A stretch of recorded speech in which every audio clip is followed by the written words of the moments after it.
방금 소개받은 백주상입니다. 이렇게 만나 뵙게 돼서 반갑고요. 간이 앞서 잠깐 제 소개를 하자면 전 10년의 사법연수원 수료하면서 변호사가 됐고 그때 민변 가입도 하고 참여연대로 이제 활동하면서 민생경제위원회 활동을 쭉 해왔고요.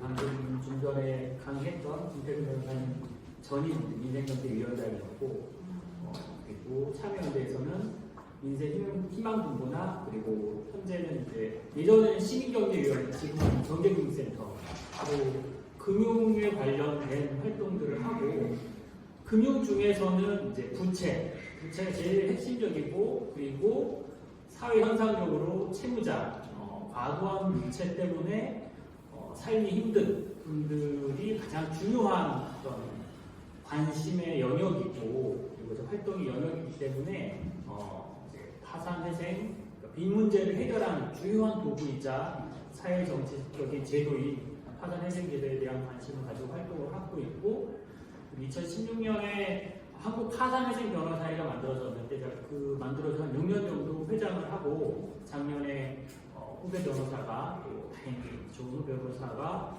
그 회장을 이어받아서 운영을 하고 있고요. 이끌어가고 있고요. 그래서 주로 금융 영역, 금융에 전반적인 관심을 갖고 금융소비자 보호, 금융소비자에서 가장 줄하게 이제 관심을 갖는 채무자, 대출 소비자인 거죠. 대출 소비자의 보호에 관한 활동들을 쭉 해오고 있습니다.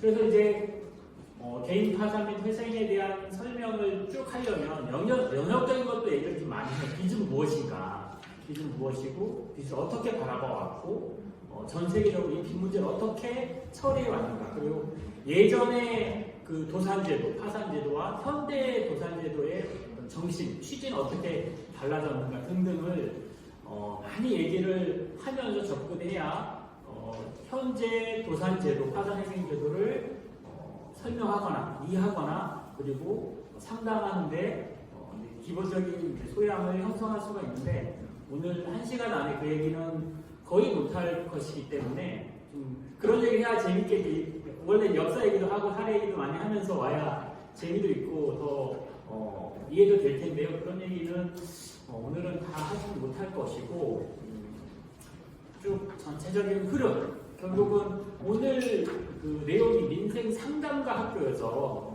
상담을 할 수 있을 정도의 하려면 기본적으로 개인 파산 개인회생이 어떤 절차로 흘러간다. 그래서 어떤 효과가 있다. 무엇을 주의해야 된다. 이런 거는 캐치할 수 있는 정도로 강의가 된다면 굉장히 성공이라고 볼 수 있고 그 전 강의에서 전세보증금 대출 면책이 될 수 없는 것이냐에 대한 질문을 이 강의를 듣고 답을 찾아낼 수 있다면 굉장히 성공적인 강의가 될 것이고요. 강의 듣고 나도 면책이 될지 아닌지 모르겠다 그러면 좀 아쉬운 강의가 될 수도 있을 것 같습니다.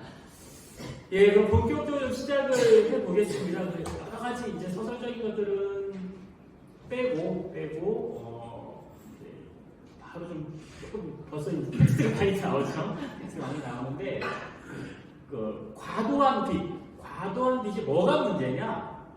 빚도 자산이지 않습니까? 회계적으로는 그죠?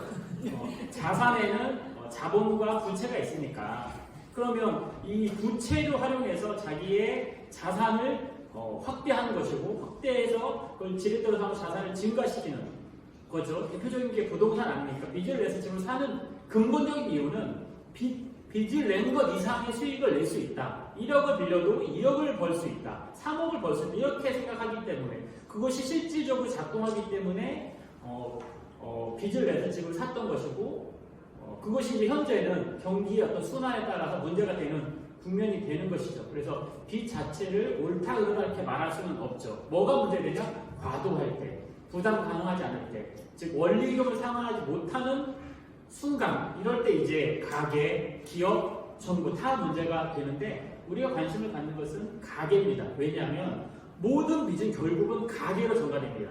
정부의 빚, 기업의 빚, 이 모든 것들은 결국은 가계로 전가돼서 피와 살이 있는 인간에게 전가가 되기 때문에 그래서 가계가 중요한 것이고 다른 빚은 사실은 그렇게 본질적으로 중요하지는 않다고 말할 수 있습니다. 왜냐하면 국가나 즉 기업이나 국가나 기업은 사실상 관념적으로 존재하는 건 실체가 없거든요.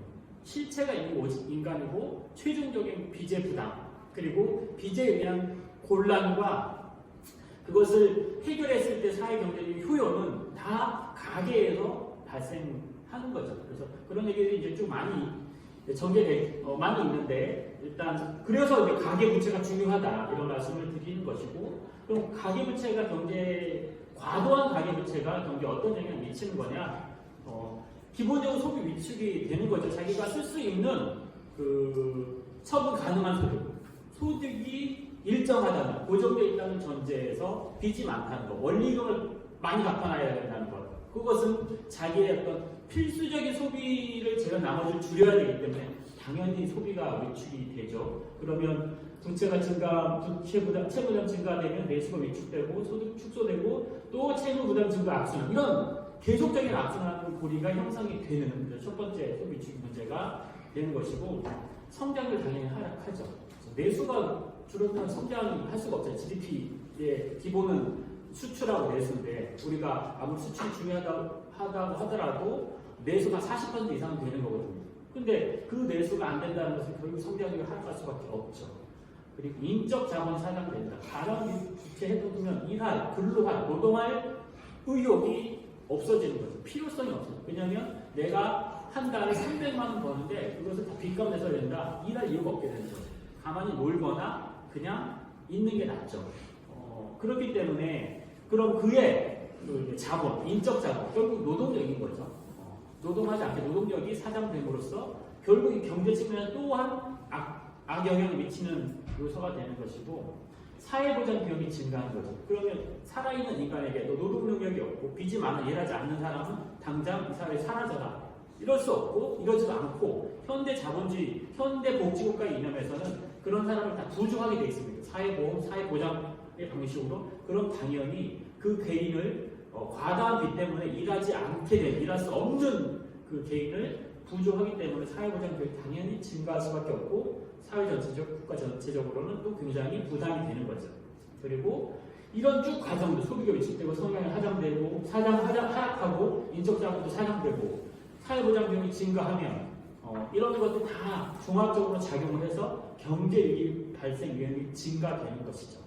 우리가 잘 아는 2008년에 미국의 서브프라임 모기지 론도 결국은 그 주택담보대출, 부실한 주택담보대출이 발달이 돼서 그것이 이제 부실이 일어나서 못 갚게 되니까 연쇄적으로 여기에 돈을 넣었던 사람들이 다다닥 단계적 도미노 현상으로 무너지면서 경제 전반, 그리고 세계 경제 전반, 하나의 국가에서 세계 경제 전반까지 영향을 미쳐서 전체의 어떤 시스템을 교란하고 전체의 삶을 곤란하게 하는 힘들게 하는 경제 위기가 발생하는 것이고요. 그때 이제 우리는 약간 피해가는 게 GDP나 DPI, LTV 규제, 부동산 대출 규제 그때 했거든요. 2007, 8년 즉 노무현 정부 말에 그래도 이건 하자 해서 그것 때문에 약간의 방어막 버팀막이 돼서 우리는 조금 피해갔지만 전체적으로 이런 시스템에 어려운 곤란이 생긴다라는 거고요.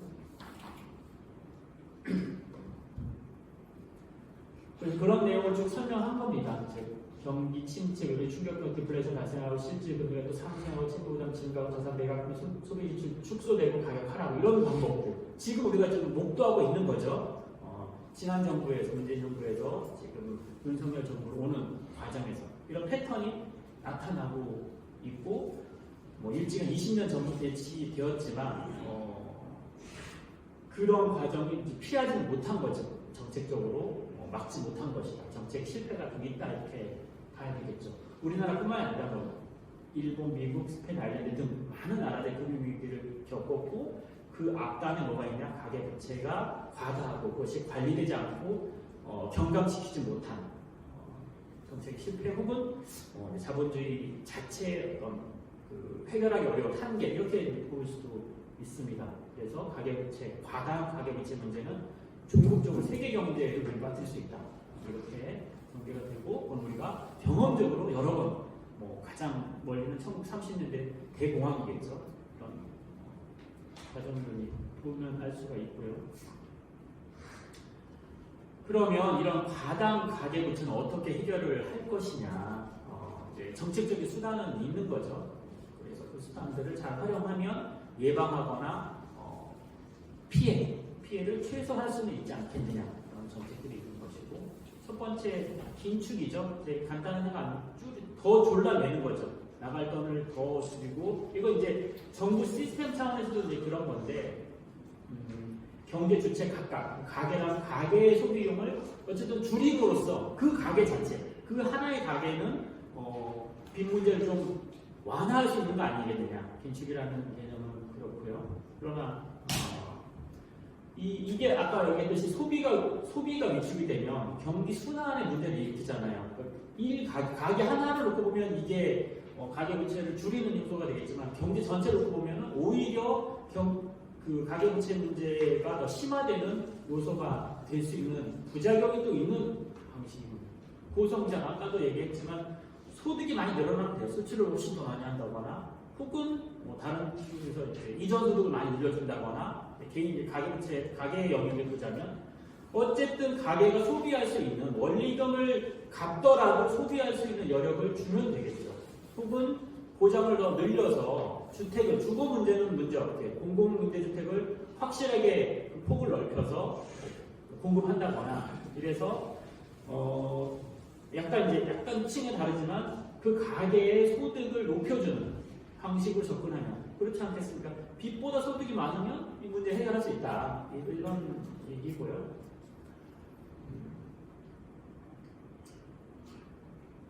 또그 도산 또는 채무 재조정, 그러니까 이제 소득 이런 것들을 높이기가, 성장률을 높이기가 어렵고, 긴축은 또 그런 큰 부작용이 있기 때문에 빚 자체 분자라고 할 수 있는 거죠. 소득 대비 빚 이렇게 되니까 소득이 분모라고 하면 빚은 분자겠죠. 분자 부분을 좀 건드리는 거죠. 빚 자체를 없애버리자, 없애거나 줄이는 방식.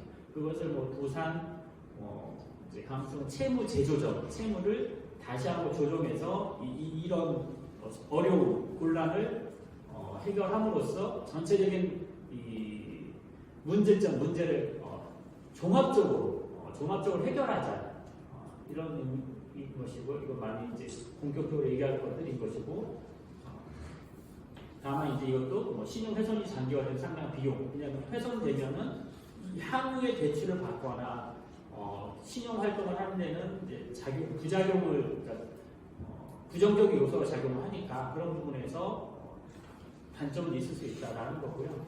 정부 부채로의 이전인데, 가계 차원에서는 정부가 이 빚을 떠안는 거예요. 우리가 예전에 박정희가 쿠데타하고 나서 농가부채 정리 이런 방식으로 했거든요. 일단 공사나 기업이 정부 사서 일정 정도 농가 부채를 갚아주다가 얹어주면 그냥 다 면책 없는 걸로 하자, 이렇게 한 거거든요. 전혀 문제가 없었고, 어떻게 보면 가계부채를 해결하는, 정부 대부채를 해결하는 되게 좋은 방식의 하나인데, 그 이후로는 쓰이지는 않았습니다. 굉장히 좀 그 당시의 정책으로는 혁신적인, 빚을 정리하는 가장 과감한 방식을 썼다, 이렇게 평가할 수 있죠. 다섯 번째 인플레이션인데, 이것도 이제 비율적인 겁니다. 돈의 가치가 1,000만 원을 빌렸는데 현재 그 1,000만 원 500만 원 가치밖에 안 되는 게 인플레이션이잖아요. 그러니까 이렇게 상대적인 돈의 가치의 하락으로 인해서 종전에 빌렸던 빚의 실질 가치가 낮아진다, 그런 거죠. 그러나 이 높은 인플레이션 그 자체가 많은 부작용을 하기 때문에 빚은 줄지 모르겠지만 다른 경제 영역, 경제 요소들을 교란할 수 있는, 어렵게 할 수 있는 요소이다라는 거고요. 그래서 이런 5가지가 가계부채를 해결할 수 있는 주요한 수단이 된다라는 것이고, 그러나 그럼 이제 이런 5가지 중에 뭐가 제일 좋냐? 결과적으로는 채무 재조정, 도산이 제일 좋은데, 왜냐하면 부작용이 가장 적고, 그리고 비용도 제일 덜 들기 때문에 그렇죠. 다른 방법들 부작용이 있거나, 정부 부채를 이전 결국 이제 정부가 떠안으니까 국민 전체의 부담이 증가하는 방식이어서 좋은 방식이지만 또 그런 단점이 있다는 것이고, 그 채무 재조정에서 채권자하고 직접적인 관계, 채권자의 금융회사의 와의 어떤 관계에서 채권자의 관계에서 빚을 재조정함으로써 이 문제를 해결하는 것이 부작용제에 적고 그리고 제일 덜 들고 사회경제적으로 효율이 높다 이렇게 말할 수 있는. 그러니까 도산제도, 파산회생제도 여러 가지 공적 혹은 준공적인 채무조정 제도를 충분히 활용하는 것이 굉장히 중요하고 필요하다, 필수 불가결하다 이렇게 볼 수가 있는 거죠. 그래서 그럼 현재 가격 현황이 어떤 여러 가지 이제 지표가 있고 다양한 게 있는데 추세적으로 계속 보시면 2007년부터 지속적으로 올라가고 있잖아요. 지속적으로 계속 올라가고 있고요. 증가율은 조금 달라요. 뭐 올라갔다 내려갔다. 문재인 정부 때 다소 이제 증가율 감소된 추세가 있었지만 전체 증가액을 보자면 한 번 떨어진 적이 없죠. 그러니까 전체적으로 2007년부터 2022년까지를 보자면 가계부채 대책은 실패했다. 전혀 관리되지 못해 관리할 의사나 능력이 없었다. 이렇게 평가할 수가 있는 거죠. 가계부채 대책. 다만 왜 버틸 수 있느냐? 연체율이 그렇게 높진 않고 우리가 그래도 어려운 상황에서 계속 잘 갖고 있는 거죠. 파산이나 회생 절차를 통하지 않고 여러 다른 예컨대 가족한테든 뭐 어떻게 해서든 이주 잘 계속해서 버티면서 갚아가고 있고 연체율 자체는 낮아서 버티고 있는 것이지 이런 이 살인적인 그 현황을 보자면 굉장히 이제 거기에 비해서는 우리 국민들이 너무 성질을 잘 갖고 있다 이렇게 볼 수가 있는 것이고요. 가계부채가 이렇고 가계와 유사한 거의 이제 기업이 아닌 자영업자들도 보시면 계속 이렇게 증가하고 있죠. 그다음에 이제 말씀드렸듯이 요거 떨어지는 건 뭐냐 아까 말씀드렸듯이 증가율 그걸로 이제 정부가 금융을 이런 데서 호도를 할 때가 있어요. 증가율이 낮았다. 작년에는 20%로 가계부채가 증가했는데 이번에는 15%밖에 안 올랐다. 근데 전체 비용 계속 올라가게 되니까. 그러니까 그거는 하나만 관리를 하자. 그거를 관리라고 말할 수가 없는 거죠. 근데 관리가 돼서 증가율이 낮았다. 아무 소용없는 얘기를 반복하면서 미루고 있는 거죠. 그런 부분을 설명하고 보여드렸고 또 자영업자도 사실은 가계에 준하기 때문에 같이 살피는 게 되게 중요하다. 이런 것을 설명드리기 위해서 보여드렸고요. 그러면 이런 가계부채가 심각해서 가계도 문제 힘들게 하고 국민경제 전체도 어려움을 가져오기 때문에 그것을 신속하게 해결하는 게 필요한데 그게 그 중에 그런 여러 이제 가계부채 해결하는 수단 중에 비용도 적게 들고 부작용도 가장 적은 도산 혹은 채무 재조정 혹은 파산 회생 여러 가지 용어로 부를 수가 있는데 강학상은 도산이라는 파산과 회생을 통합적으로 부를 때 도산이라는 용어를 많이 쓰고요. 세계적으로도 많이 쓰고 그리고 또 이제 경제학적으로는 채무 재조정이라는 용어를 많이 씁니다.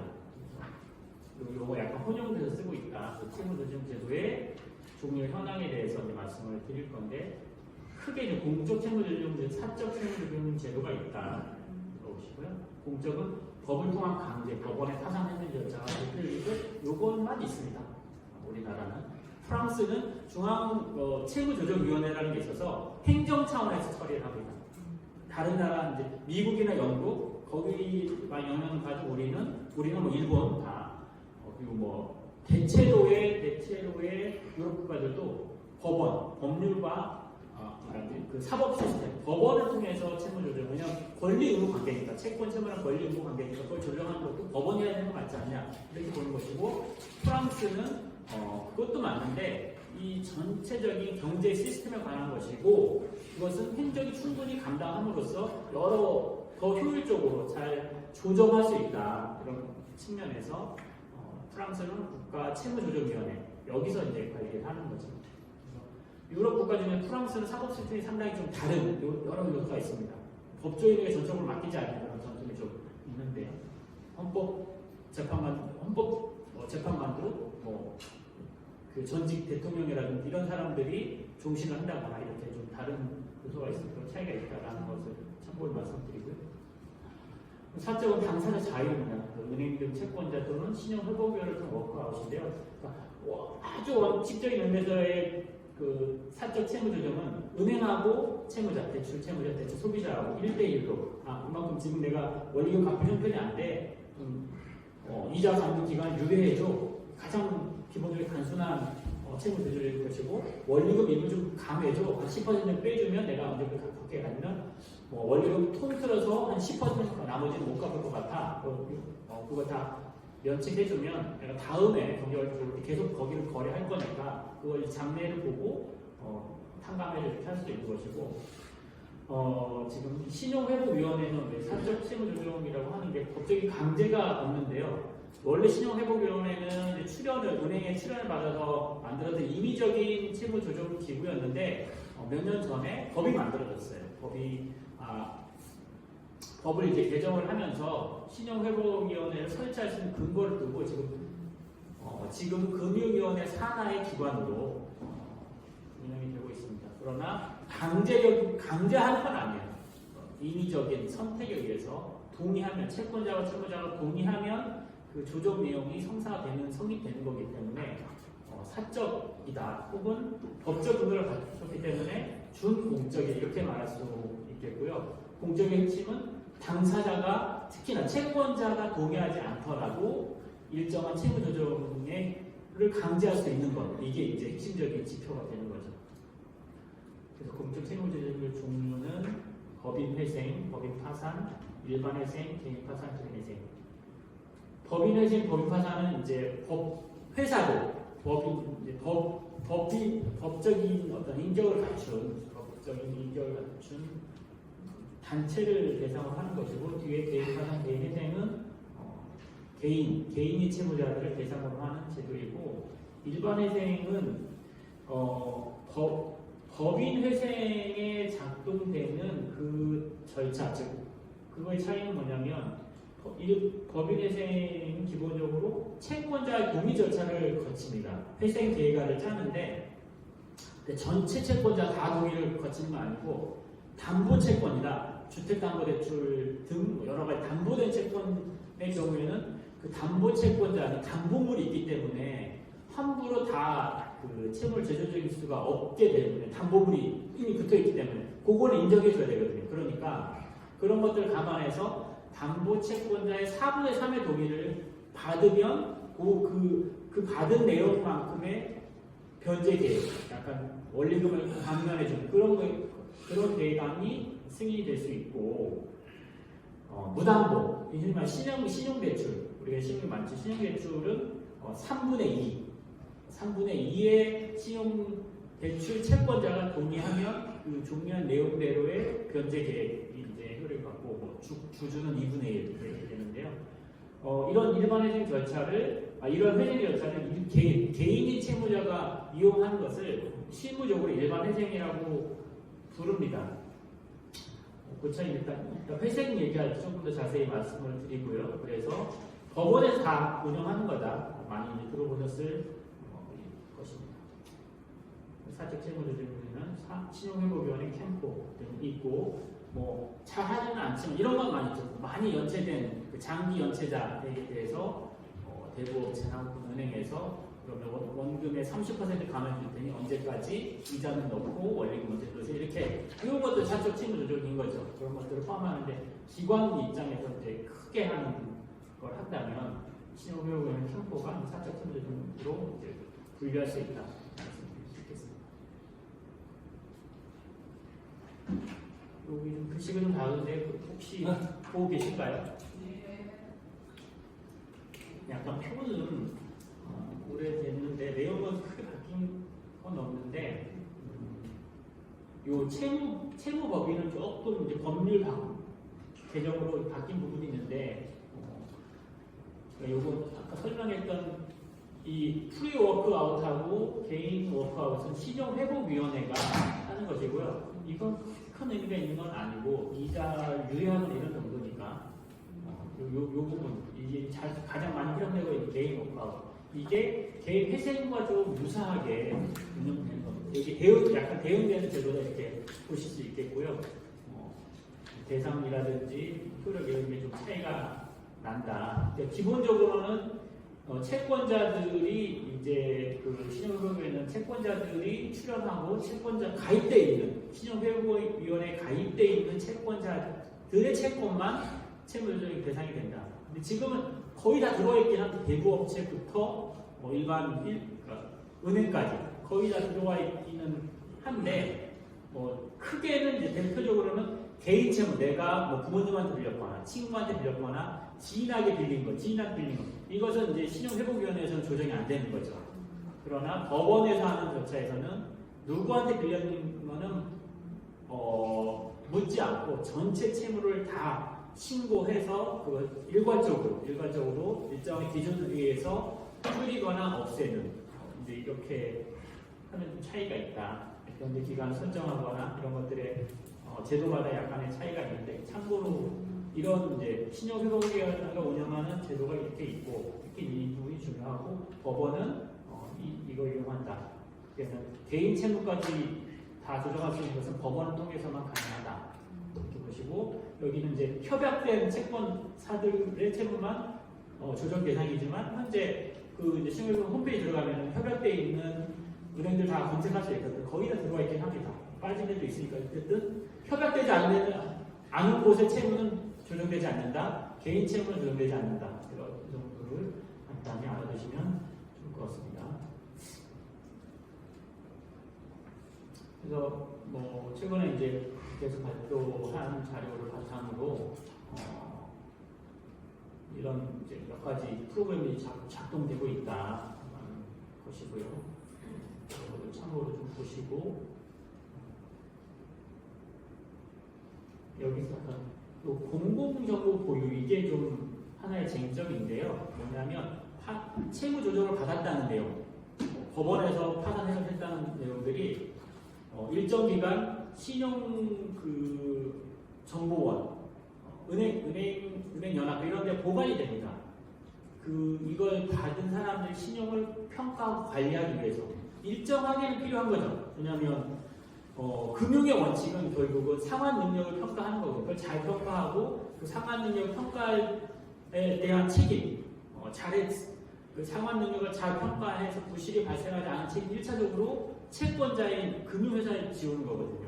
그러니까 그것을 전제로 그것에 대한 실패에 대한 책임, 즉 부실화되어서 변제를 받지 못했을 때 리스크는 은행들, 채권자가 지는 거다. 이것을 전제로 그렇다면 이미 파산 회생을 거쳐간 행위를 받은 사람의 정보는 일정량 보유해서 그것을 다음 대출을 할 때, 다음 신용 평가를 할 때 일정하게 지표를 삼을 수 있게 해야 되는 거 아니냐라는 것은 맞는데 2년 기간 따라 다른데 너무 길게 보관함으로써 오히려 결국은 파산 회생을 통해서 다시 이런 표현을 썼는데 사회 연결을 갱생하게 하는 즉 새로운 출발, 리프레시하는 그 신선한 출발을 하게 하는 프레시 스타트를 하게 하는 것이 현대 도산제도의 목적인데 그것에 반하는 상충할 수 있잖아요. 너무 오랫동안 과거의 정보를 보관하고 그걸 바탕으로 해서 대출 여부라든지 이자율을 정한다면 이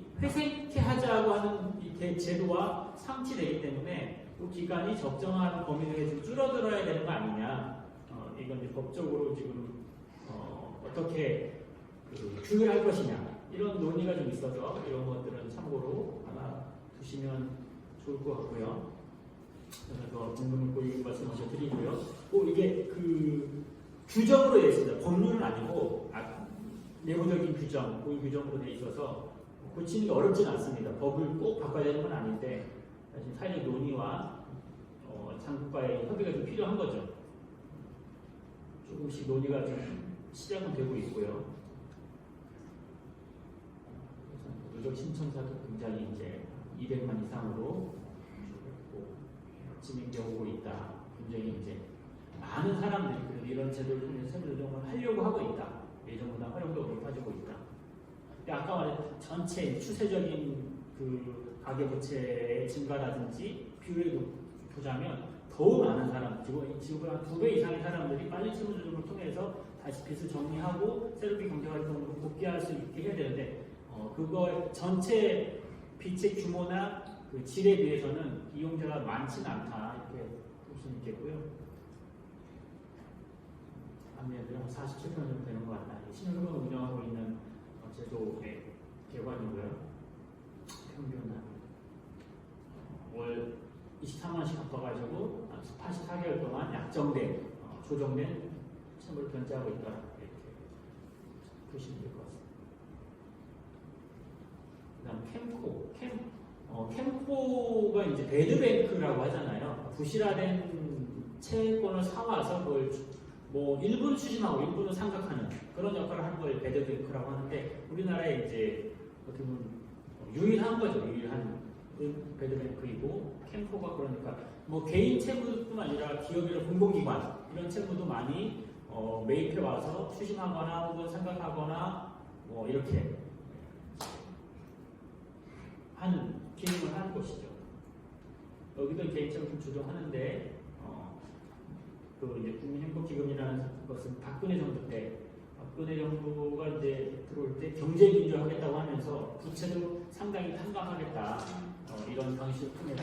근데 결국 실제 요령된 것은 부실된 개인 채권을 사와서 많이 추심을 중심으로 함으로써 결국은 추심 회사 저렴한 추심 채무를 이제 부실화된 채권을 싸게 사와서 추심해서 결국은 영리 활동을 한 거 아니냐 이런 평가를 좀 받을 정도로 그 기능을 충분히 하지는 못했다. 근데 계속 이런 식의 이 프로그램이 계속 나오고 있고 지금 정부는 뭐 새 출발 기금이라서 유사하게 하고 있는데요. 핵심은 사실 상각을 해줘야 되는 거거든요.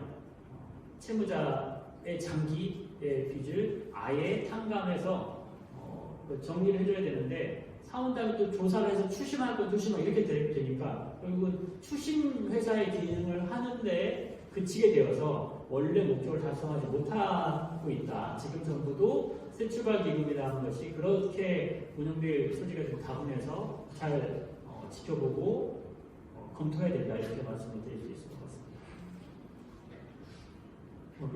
그리고 그러니까 캠코드 시효 연장. 왜냐하면 일단 이것 법적 조치를 해놓고 나서 채무자가 변제 자료가 있는지 막 검토를 하고 그렇게 되는 순간 물론 채권자 입장에서는 그게 좋을지 모르겠지만 빚을 심각한 가계부채 문제를 정리하고 해결하고자 하는 그 제도, 그 목적에 비춰보면은 굉장히 소모적이고 실효성을 낮추는 방식으로 운영하고 있는 거죠.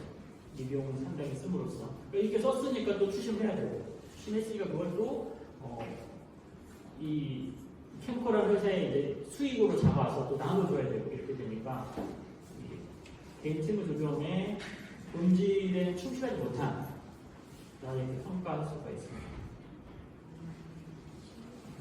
이런 내용들 있고요. 참고로 보시고 이거는 이제 법원의 공적 채무 조정 제도 법원에 의해서 운영되고 있는 걸 보시면 2019년부터 2022년까지 이렇게 추세적으로 되어 있습니다. 약간 만만한데요. 요 시기가 여러 가지 그 신용 유예 조치가 많았잖아요. 이자를 이제 유예해 준다거나 혹은 소득을 보전해 준다거나 지원금을 준다거나 이렇게 해서 가계의 일부분인 자영업자들까지 그러니까 실제 이 기간의 파산이 많이 신청이 막 늘지는 않았어요. 이제 그런 기간이 끝나가니까 오히려 한 개 기업, 한 개 가게 이제 한 개 가게 과도한 채무가 한 개 달한 한 개 가게나 한 개 자영업자들이 이제 막 새롭게 이 파산을 신청을 하고 있는 상황이라 이렇게 이제 볼 수가 있는 거지. 표를 봤을 때. 또 이건 숫자고요. 이거 표고. 그래서 요 빨간 게 개인 회생, 그다음에 파란 게 개인 파산. 이 제도 초기야. 요거 한 10년 전만 해도 요 그래프가 반대로 돼 있어요. 파산이 높고 개인 회생이 더 낮았는데 지금 한 10년간은 반대로 개인 회생이 개인 파산보다 많아서 전체 15만 건이라고 한다면 한 8만여 건이 개인 회생이고 4만여 건 줄어든 4만여 건이 개인 파산 신청이고 결론적으로 여기가 더 많이 늘어나야 됩니다. 이거 3년 동안 나눠가는 거거든요. 최소. 이건 즉시에 있는 채무자가 보유한 재산 중에 빚 가운데 쓸 것은 쓸고 나머지는 다 면책하는 것이라 이게 신속하고 채무자의 회생에는 더 유익한 거죠. 유용한 거죠. 이것보다 개인 파산보다 개인 회생이 이제 운용되는 것은 다른 여러 가지 이유가 있지만 추세적으로 요게 좀 더 많이 늘어나는 것이 더 바람직하다. 일단 말씀을 드리고 설명을 드리겠습니다.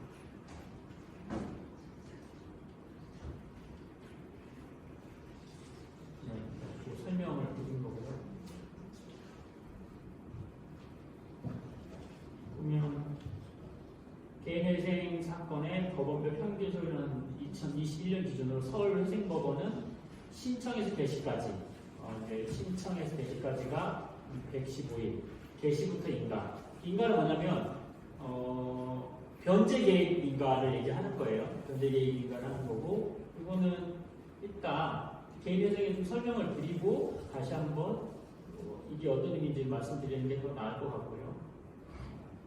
그래서 전체적으로는 1,400일 정도가 소요된 것 같다. 전부 평균은 153.9일, 115.8일, 690 이렇게 해서 1,402일 평균적으로 전체적으로 개인회생이 시작해서 끝날 때까지 한 1,400일 정도 걸리는 것 같다. 이건 다 변제까지 하는 거죠. 변제까지 면책, 즉 3년의 기간 다 보면 면제까지 하는 기간이 이렇게 되는 것이고 인가되는 데까지 보면 한 85일. 실무적으로 인가되면 거의 이제 개인회생 절차는 일단락됐다 이렇게 볼 수가 있거든요. 그러니까 이 기간이 중요하죠.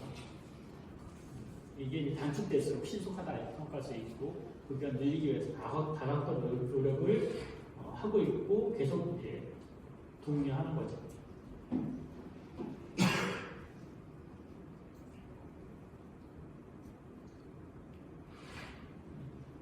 요거는 이제 좀 잘못됐습니다. 개인 파산이라고 해야 되는데 이게 회생이고요. 파산은 신청하고 파산 선고하고 파산 폐지되고 종결하고 면책되는 면책까지가 중요합니다. 이게 245일 되니까 1년은 이제 잘 안 걸리지만 그래도 꽤 시간은 걸리는데 파산 선고 파산되고 나서 면책까지 걸리는 시간을 단축하는 게 핵심입니다. 결국은 신속하게 회생을 하는 게 필요한 거기 때문에 이 기간을 얼마나 신속하게 단축할 것이냐 라는 게 중요하고요. 회생법원이 전문법원이니까 좀 신속하고 다른 법원이 늦고 이런 경향적인 측면은 있고요.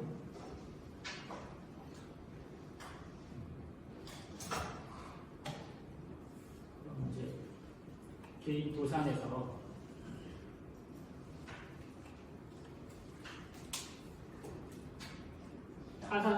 파산과 회생인데 또 우리는 이제 파산이라는 용어가 원래는 익숙하잖아요. 파산 혹은 기업이 도산됐다, 파산했다, 뱅크럽시인데 뭔가 뚝이 무너진 거죠. 버티지 못한 무너진. 그래서 파산이라는 용어를 원래 썼고 회생이라는 것은 기사회생에서 따온 거고요.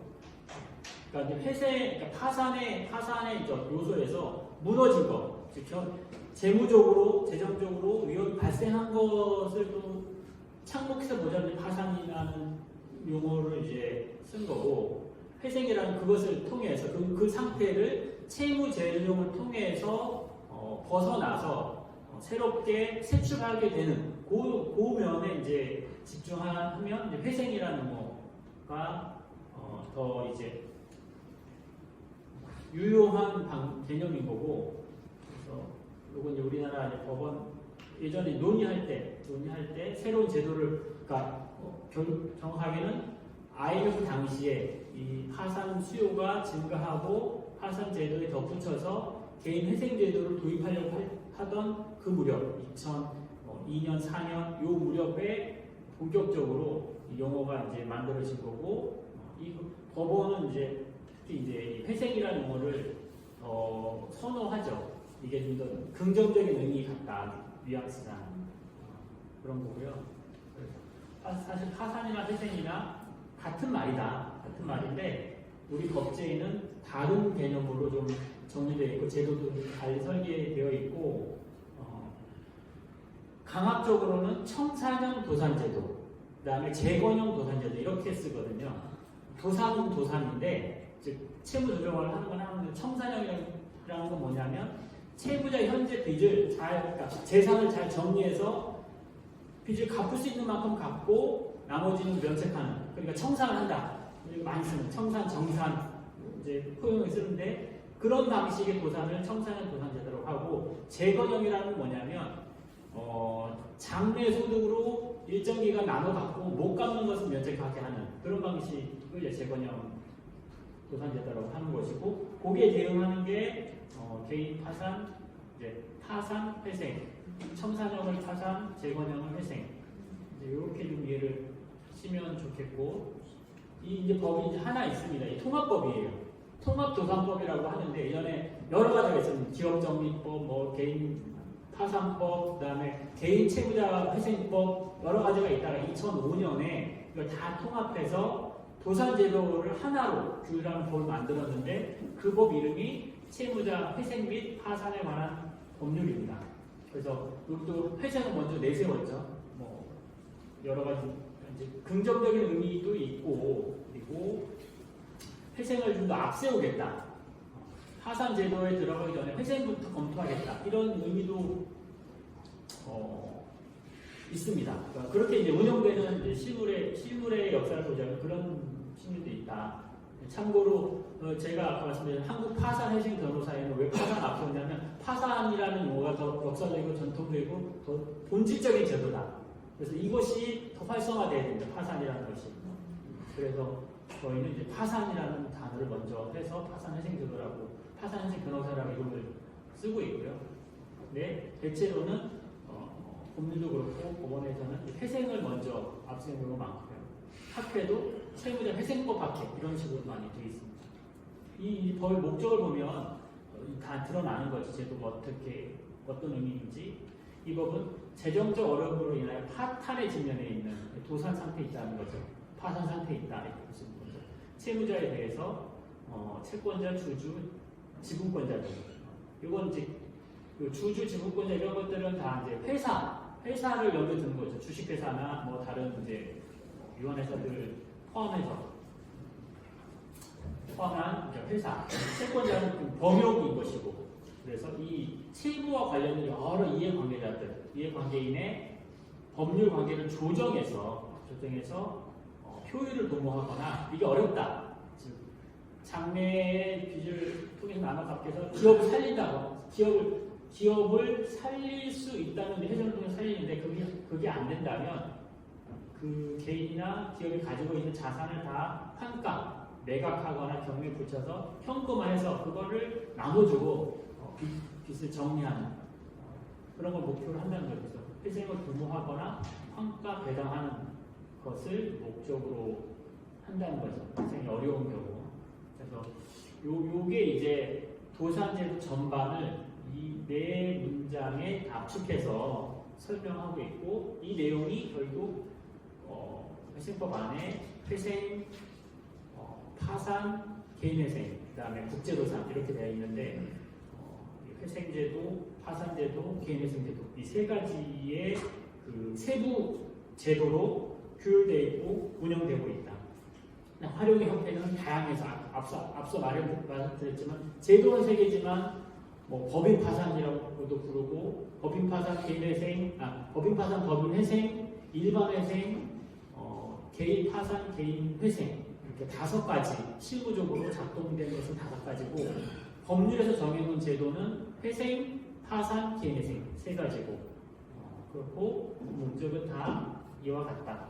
회생을 시키거나 장래 즉 재건하는 것을 목적으로 하거나 그것이 현재 어렵다. 그러면 있는 재산을 다 정리하고 그 빚을 이제 전체적으로 조정하는 그것을 목적으로 하는 것을 이 법이 규율하고 있다. 환가 배당이라는 의미는 그렇고요.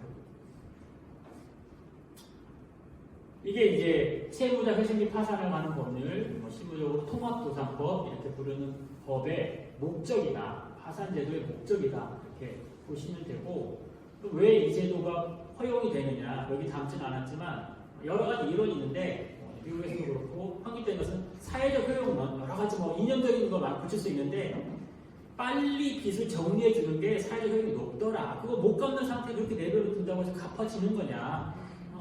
부작용은 되게 많잖아요.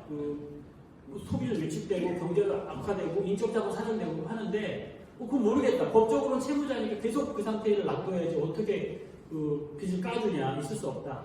뭐 이런 얘기 해봤자 까주고 나니까 다시 경제 활성화도 되고 개인도 다시 신용활동하고, 그래서 사회적 비용도 덜 들고 다 효용이 높아지더라. 그러니까 까주자. 이게 사회적 효용론이거든요. 효용이 높으니까 하자는 거지, 뭐 다른 일 되지 말자. 이념적으로 뭐 어떻고 제도 이런 일 할 필요 없다. 실용적이더라. 실익이 있더라. 그렇게 하니까 자본주의가 더 연속되더라. 이런 거거든요. 그래서 자본주의 되는 거고, 이제 반대로 원래 이제 사회주의 국가에서 없는 제도인데, 중국이나 베트남이 막 도입되고 그 시장을 개방하고 시장주의적인 정책을 많이 쓰니까 거기 도산제도가 필요하게 돼서 중국은 이제 기업 도산제도가 만들어졌습니다. 아직 개인에 대해서는 없고요. 잠깐이면 저희가 이제 동아시아 금융 피해자 교류회라고 우리, 일본, 대만, 중국 이렇게 교류회를 했는데, 몇 년 전만 해도 중국 변호사들이 와서 하는 얘기가, 지금 뭐 중국 분위기는 빚 안 갚으면 그냥 다 생리학교 과장이고요. 이런 에피소드. 생리학교 과장이고 이런 거예요. 누가 막 사람을 때리고 있더라는 거예요. 나가서 보면 막 말로 가서 보면은 친척 관계고, 내 사촌 동생이 내 돈 빌려서 안 갚고 있어서 내가 좀 때린다. 그럼 다 들어간다는 거지. 이렇게. 그건 직접 들은 얘기니까. 이제 중국도 많이 변화가 있을 것이고, 아주 단적인 사례일 수는 있으나, 이 파산 제도를 바라보는 시각의 차이가 꽤 있고, 우리도 못지않게 시각 편차가 있잖아요.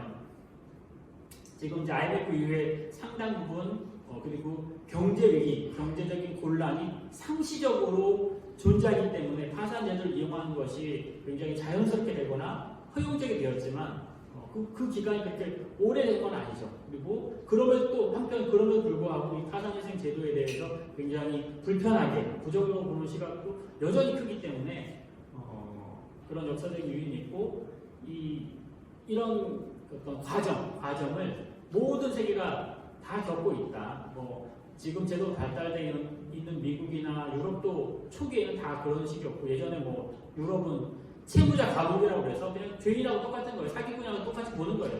죄를 못 갚으면. 그래서 감옥이 됐고, 우리도 사실 사기죄 그런 요소가 있거든요. 차용금 사기라고 해서 돈을 갚을 수 없는 형편이 돈을 빌려서 못 갚으면 사기다. 이런 식의 판례가 아주 확고하게 형성돼 문제가 많죠. 문제가 많은데, 그런 이제 과정 거치면서 미국대로 이제 그런 것들은 범죄가 당연히 안 되도록 적극적인 채무자의 권리로서, 그리고 오히려 그것이 사회경제적으로 효용이 있고 필요한 제도로서 정착이 되어 있는 것이고, 동아시아 측면에서는 일본이 그 다음이 된 거고, 일본도 1970년대부터 상당한 이 사회운동을 통해서 법제도를 바꿔온 것이고, 지금 이제 정착이 된 거고, 그리고 이제 우리가 IMF를 겪으면서 그런 거고, 그 다음 대만이나 중국도 결국 자본주의의 어떤 시스템 안에서 필수적인 요소로 작동할 수밖에 없고, 사회문화적인 어떤 그 과정을 거쳐서 유용한, 누구나 필요할 때 사용할 수 있는 제도로 자리매김하게 될 건데요. 그런 나라별, 지역별, 그다음에 어떤 계층별 시각 차이는 있을 수 있다. 그러나 그것은 머지않아 이제 이게 보편적인 제도로 인식하는 순간이 올 것이다. 이렇게 보고 있습니다. 네, 그래서 도산 제도를 일단 비교를 해보면 개인 영역이니까 아까 말했듯이 법률에 정한 것은 회생 제도가 있고 파산 제도가 있고 개인 회생 제도가 있는데, 파산 제도를 개인이 이용하면 개인 파산이라고 보통 불러요. 그리고 회생은 그냥 회생이 있고, 개인 회생이라는 제도가 따로 있습니다. 따로 있어서 개인 회생이라고 이건 법 규정에도 있는 것이고, 그래서 비교를 좀 해보면, 개인 회생은 소유하고 있는 재산을 처분해서 빚을 갚는 것보다 돈을 벌어서 3년에서 5년간 나눠 갖는 거죠. 청산가치 보장이라는 원칙은 뭐냐면 그 왜 여기 개인 파산에서는 이렇게 시간을 주지 않거든요. 이게 이런 차이가 있고 차이가 나오는 이유는 원래의 파산 제도라는 것은 핵심이 채권자들의 공동 채권 추심 제도인 거예요. 대항해 시대 이렇게 이제 돈 빌려가지고 이제 일확천금 벌어오겠다 돈을 빌리잖아요. 근데 쫄딱 망해서 이제 뭐 난파래가 이래서 오면은 그 약속했던 돈을 못 갚잖아요. 배를 건조하고 선원들을 구하고 여러 물자를 빌린 돈을 못 갚게 되면 채권자들이 몰려오는 거죠. 그래서 막 가져가고 막 빨리 간 사람들은 뭐 골동 먼저 가져오고 뭐 문짝 떼오고 황금고리 떼오고 이러니까 채권자들 모여가지고 공평하게 나눠갔자 이런 거예요. 얘네들 다 뭐 우리 각자의 채권을 다 못 갚는다. 그럼 우리끼리 공평하게 나눠가야 되는 거 아니에요? 서로 싸우지 말고. 자, 기준을 세워서 너 1억 빌려서 너 5억 빌려주고 그러면 너가 빌려준 비율대로 우리가 나눠서 적절하게 안분해서 가져가자. 이런 게 핵심이었던 거예요. 그러니까 채무자는 이제 뭐 권리라는 거 없는 거죠. 죄인이 돼 있는 거죠. 그런 것들 이제 법률적으로 정해놔서 싸우지 않고 채권자를 싸우지 않고 합리적으로 가져가라. 추심해라. 이런 거였다면 현대인의 도상은 그건 전제로 그것을 하긴 하되 결국 채무자가 회생하는 결국은 그 채무자가 빚을 조정하는 과정을 통해서 다시 경제활동에 복귀하는 것을 더 주안점으로 삼는 거기 때문에 파산제도가 그 본질적으로 먼저 출발한 것이고, 그러니까 채무자의 그 사회경제적인 갱생, 회복, 복귀라는 관점을 보자면 그러면 당장 있는 집 다, 근데 집도 뺏어가고 뭐 다 뺏어가버리고 생활을 할 수 있는 현재는 뭐 자동차, 영업 필요한 자동차도 뺏어가고 다 그러면 어떻게 빚을 갚냐? 차라리 한 3년에서 5년 시간을 주고 거기서 얻는 뭐 소득, 직장인이라는 근로소득이나 아니면 영업소득을 통해서 3년, 5년을 나눠 갚으면 그게 더 이익 아니냐. 근데 그 기준은 뭐냐면 당장 파산했을 때보다 집 한 채 있는 거 1억짜리를 채권자들이 나눠 가는 거 이상만 갚게 하면 그럼 합리적인 거 아니냐. 이런 의미거든요. 그래서 당장 1억짜리 집을 보유하게 하되 1억 이상을 갚을 수 있는 조건이 된다면 그래 집은 보유하고 그 보유한 집의 가격 이상을 3년에서 5년을 나눠 갚는다면 우리가 그 기간 기다려줄게. 이런 것이고 특히나 개인회생은 채권자의 동의를 요하지 않아요. 법원이 강제적으로 결정하게 돼요. 그런 데서 좀 차이가 있고요. 그래서 소유하고 있는 재산을 당장 처분할 필요가 없습니다. 물론 채무자의 선택에 따라서 있는 거 일단 처분하고 그걸 먼저 한 빚의 50%는 먼저 갚고 나머지는 내가 소득을 갚고 이럴 수도 있는 거죠. 그러나 의무적으로 처분할 필요는 없다. 자기가 보유하고 있는 재산 이상을 3년에서 5년 동안 나눠 갚을 수는 있다면 그런 조건만 갖춰져 있다면 그런 없다. 이것도 안 되고 당장 소득도 없다 그러면 이제 당연히 파산을 해야 되겠죠. 그래서 파산은 일단 재산을 처분해서 빚을 갚을 수 있는 만큼 갚고 나머지는 면책하는 것이고요. 그래서 청산 가치가 보장된 이상의 일정 수익이 있어 이런 말입니다. 당장 채권자들이 왜 기다려야 되느냐라고 했을 때 당장 파산해서 늘 가져갈 수 있는 것 이상을 준다니까 그러면 그것이 보장된 소득이 있어야 될 거 아니에요. 그래서 장래 계속적으로 반복적으로 발생 가능한 소득이 있어야 된다. 이건 이제 요건으로 하게 되는 거죠. 그래서 뭐 낭비 도박으로 빚이 늘어나는 것이어도 가능하다. 이건 또 낭비 증후로 이루었다면 면책부가 될 수도 있다라는 건데 약간 개념적인 부분 둘은 꼭 이렇진 않습니다. 이건 이제 회생법원에서 이렇게 평가를 해놨는데 낭비 특히 도박으로 인한 빚이 늘어나는 과다한 경우에는 회생도 인정되지 않을 수 있고 면책이 안 될 수도 있는데 아까 얘기했던 비트코인 같은 게 이제 쟁점이 된 거예요. 작년에 그 작년에 쟁점됐다기보다는 그 문제를 서울회생법원이 준칙을 만듦으로써 일정한 해결 기준을 세운 거고 벌써 한 5년 전부터 이제 얘기가 된 거죠. 빌려서 비트코인에 투자했는데 그게 쫄딱이 망한 경우에 이거 도박 아니냐. 왜냐면 비트코인은 지금 우리가 하고 있는 주식이라든지 채권 그 외에 이제 파생 상품과 같은 법 제도 내에 포섭되어 있지는 않잖아요. 그러니까 명백히 도박이라고까지는 하진 않아요. 약간 금융상품 유사에 먹는 것 같긴 한데 위험성은 되게 높고 그런데 본질적으로는 이제 사행의 요소가 있으니까 도박 아니고 도박으로 이제 만드는 그거 어떻게 면책해주냐? 다른 빚은 면책해주는데 요거는 면책이 안 되니까 파산 회생을 다 거치더라도 그건 별도 다 갚아야 된다. 이런 주장을 많이 하고 그런 식의 결정을 하는 예가 법원들이 있었어요. 그건 좀 불합리한 것 같다. 왜냐면 비트코인 진짜 그러면 도박인 거냐?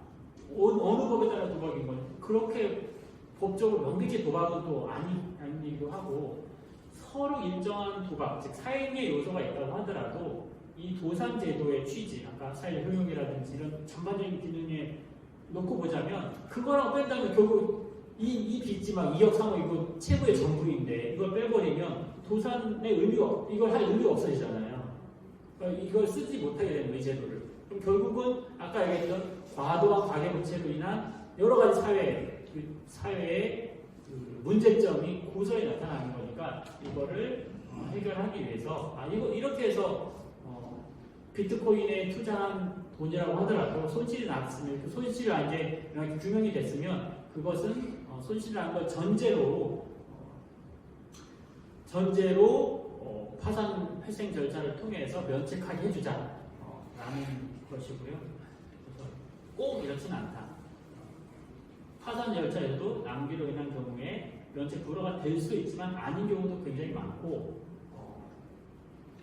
제가 이제 실제로 하는 거 저는 이제 이런 걸 묻지 말자. 웬만하면 진짜 범죄가 아니냐. 그리고 또 예외 사유가 있거든요. 불허가 사유 기록 이런 게 있거든요. 거기에만 해당되지 않는다면 이런 어떤 조금 더 윤리적인 어떤 강제, 도덕적인 이유로 해서 이 제도가 형해화되게 쓸모없게 만들 필요가 전혀 없다. 그렇잖아도 활용도가 좀 낮은데 이런 장벽까지 두면은 더 제도 활용이 안 되고 그럼 요번에 좋은 거냐? 다 좋을 사람은 채권자로 돈을 받을 수 있는 돈 못 받죠. 채권자는 일 안 하죠. 국가는 뭐 그럼 그 상태를 두는 것이 좋은 거냐? 누구한테도 좋지 않은 것을 이런 이유로 제한할 필요가 없지 않냐 이런 거고요. 그래서 상담을 할 때도 이런 것들은 명백한 범죄가 아니나 이런 걸로 인해서 뭐 파산이 안 되는 회생 이렇게 말할 필요는 없고 다 놓고 파산 회생 절차를 통해서 정리할 수 있고 할 필요가 있다 이렇게 말해줄 수 있는 거죠. 다만 이제 요 개인회생 제도는 이런 한계가 있습니다. 담보채권은 15억, 원리금 합계 15억이 넘으면 안 되고요. 무담보는 10억을 넘으면 이 개인회생 신청을 못 해요. 이제 이 정도 금액을 넘어가면 장래 발생 가능한 소득으로 이걸 갚기가 어렵다. 이렇게 큰 소득이면 이게 이 회생제도를 이용해야 되는 거냐. 뭐 이런 의미도 있고 너무 또 금액이 크니까 이런 경우까지 이 개인회생 제도라는 특별한 제도를 이용하게 할 필요가 있느냐라는 것이고 그래서 제한이 있고 이걸 못하면 어디 가냐 채권자의 동의를 전제로 하는 회생 제도를 이용할 수가 있어요. 그게 이제 일반 회생 제도라고 실무상 부르는 것인데 회생 제도는 마치 이제 개인 채무자는 개인 회생 제도만 이용할 수 있고 회생 제도는 이용할 수 없는 것처럼 이해하는 사람도 많고 그렇게 생각하는 변호사들도 많은데요. 회생 제도는 기업이든 개인 다 쓸 수가 있습니다. 그런데 회생 제도는 채권자의 동의 요건이 있는 거예요. 4분의 3, 3분의 2, 2분의 1. 그러나 개인 회생은 이런 조건 하에서는 채권자의 동의 없이 법원이 그 변제 계획을 인가해주면 채권자가 동의하지 않더라도 인가된 대로 그 채무액이 줄어드는 거예요. 그런데 이제 장점이 있는 거죠. 제한이 있고 이걸 이용 못하면 예컨대 의사들 같은 경우 빚이 뭐 담보채무 15억이 넘거나 혹은 무담보는 10억이 넘는 경우가 많거든요. 장비를 사올 때 대출로 하니까. 근데 그 사람들은 벌어서 갚을 능력은 충분히 되잖아요. 그러니까 이 개인회생을 하는 게 더 좋을 텐데 채무자 입장에서 이런 이제 채권자 동의를 안 받아도 되니까 그런 의사들이 이제 회생할 때는 요 금액을 넘어서기 때문에 회생 절차로 들어가서 채권자 동의를 이제 받아와서 알지 않냐 내가 당장 빚 때문에 이 빚진 다 갚지 못해도 뭐 5년, 10년, 회생기간이 좀 깁니다. 10년까지도 돼 있는데 10년 동안 나눠 갚을 때니까 그동안 유예해주고 원금도 좀 까주고 그렇게 해줘. 그 동의 받아와서 절차를 진행하거든요. 그래서 이걸 이용 못하면 회생제로 가면 된다. 혹은 더 본질적으로 이걸 더 문을 확 열어서 이 제도를 통해서 일단 현재 신청 시점에서의 채무와 재산만 놓고 봐서 못 갚을 상황이면 뭐 소득이 얼마나 되든 이런 것들은 따지지 말고 파산을 하고 빚을 다 정리한 상태에서 제로베이스 상태에서 경제활동을 하도록 하자. 이렇게 가는 게 더 저는 더 적극적으로 좋다 이렇게 보는 거죠. 이쪽을 막 연다거나 이게 안 되면 퇴직으로 하고 이런 것보다는 여기를 더 많이 열어서 실속하고 과감하게 빚 정리를 해서 제로베이스에서 다시 경제활동할 수 있도록 하는 게 좋다. 회생 부분도 그런 걸 지금 강조를 많이 하고 있다. 이렇게 말씀드릴 수 있습니다.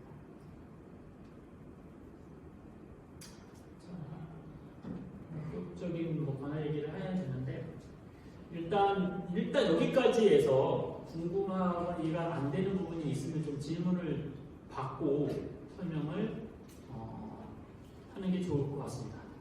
혹시 지금까지 설명한 내용 중에 꼭 궁금한 게 있거나 그런 게 있으면 물어보시고요.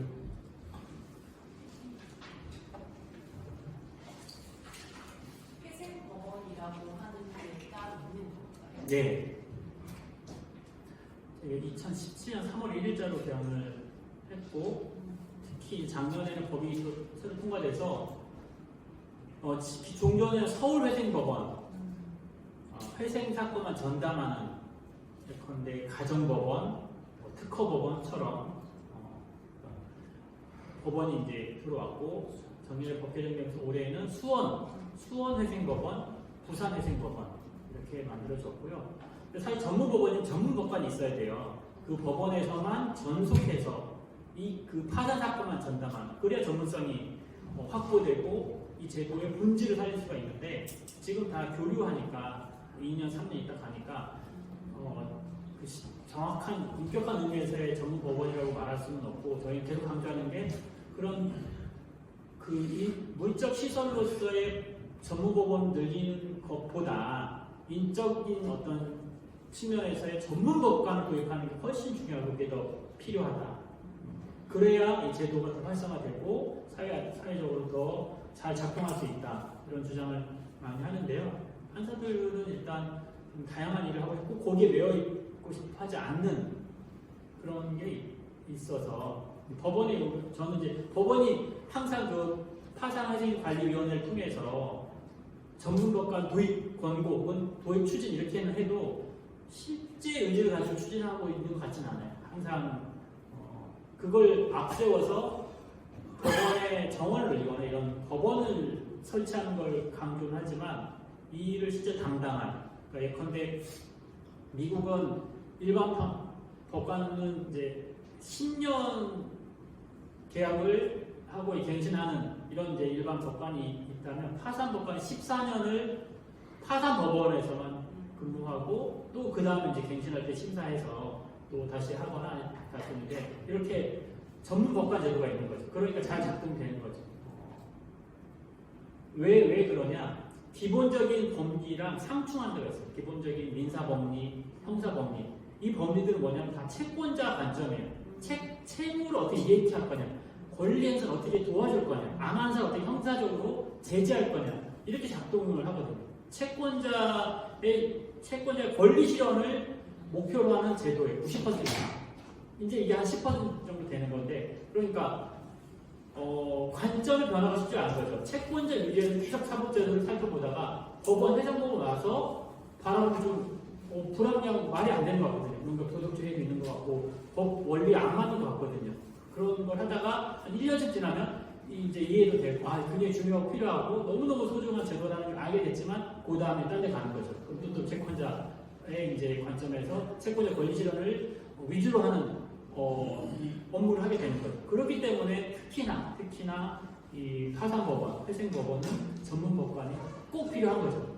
도입 안 되고 있어서 문제가 있다.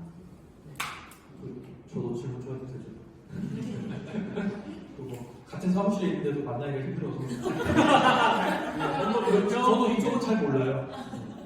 근데 아까 이제 했던 얘기인데 이제 아마 이제 다음부터는 이제 아마 이제 법률 실무적인 부분이어서 차라리 지금 고민 있으시면 질문으로서 풀어내는 게 더 나을 수도 있을 것 같아서 제가 말씀을 드리는데 예를 들어 이제 아까도 잠깐 말씀드렸지만 제가 지금 최근에 계속 상담을 하면서 생기는 주요 문제가 전세대출 문제예요. 근데 아까 시간이 없어서 짧게 그냥 하고 말하지만 엄밀하게 전세대출은 집주인이 대출을 받았어야 해요. 그 집을 사기 위해서.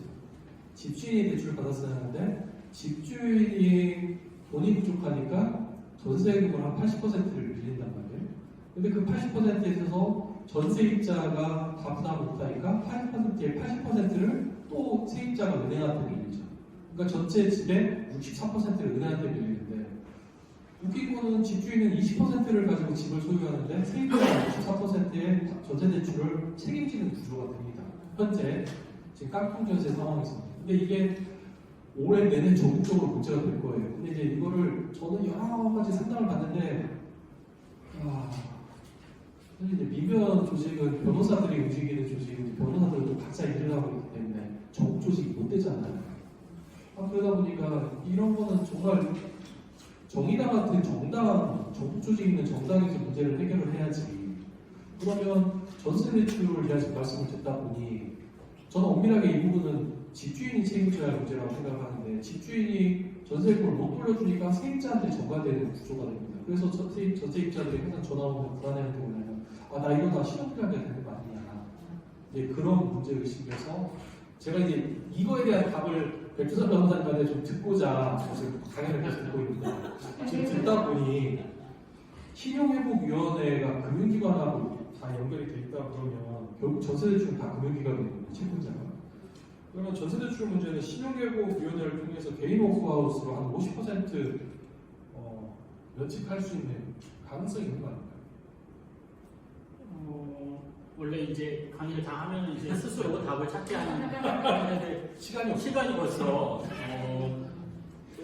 사실 강론도 거의 수박 겉핥기인데 총론도 강론은 거의 못 들어갈 것 같은 상황이고요. 그 부분은 좀 보자면 이렇게 돼 있습니다.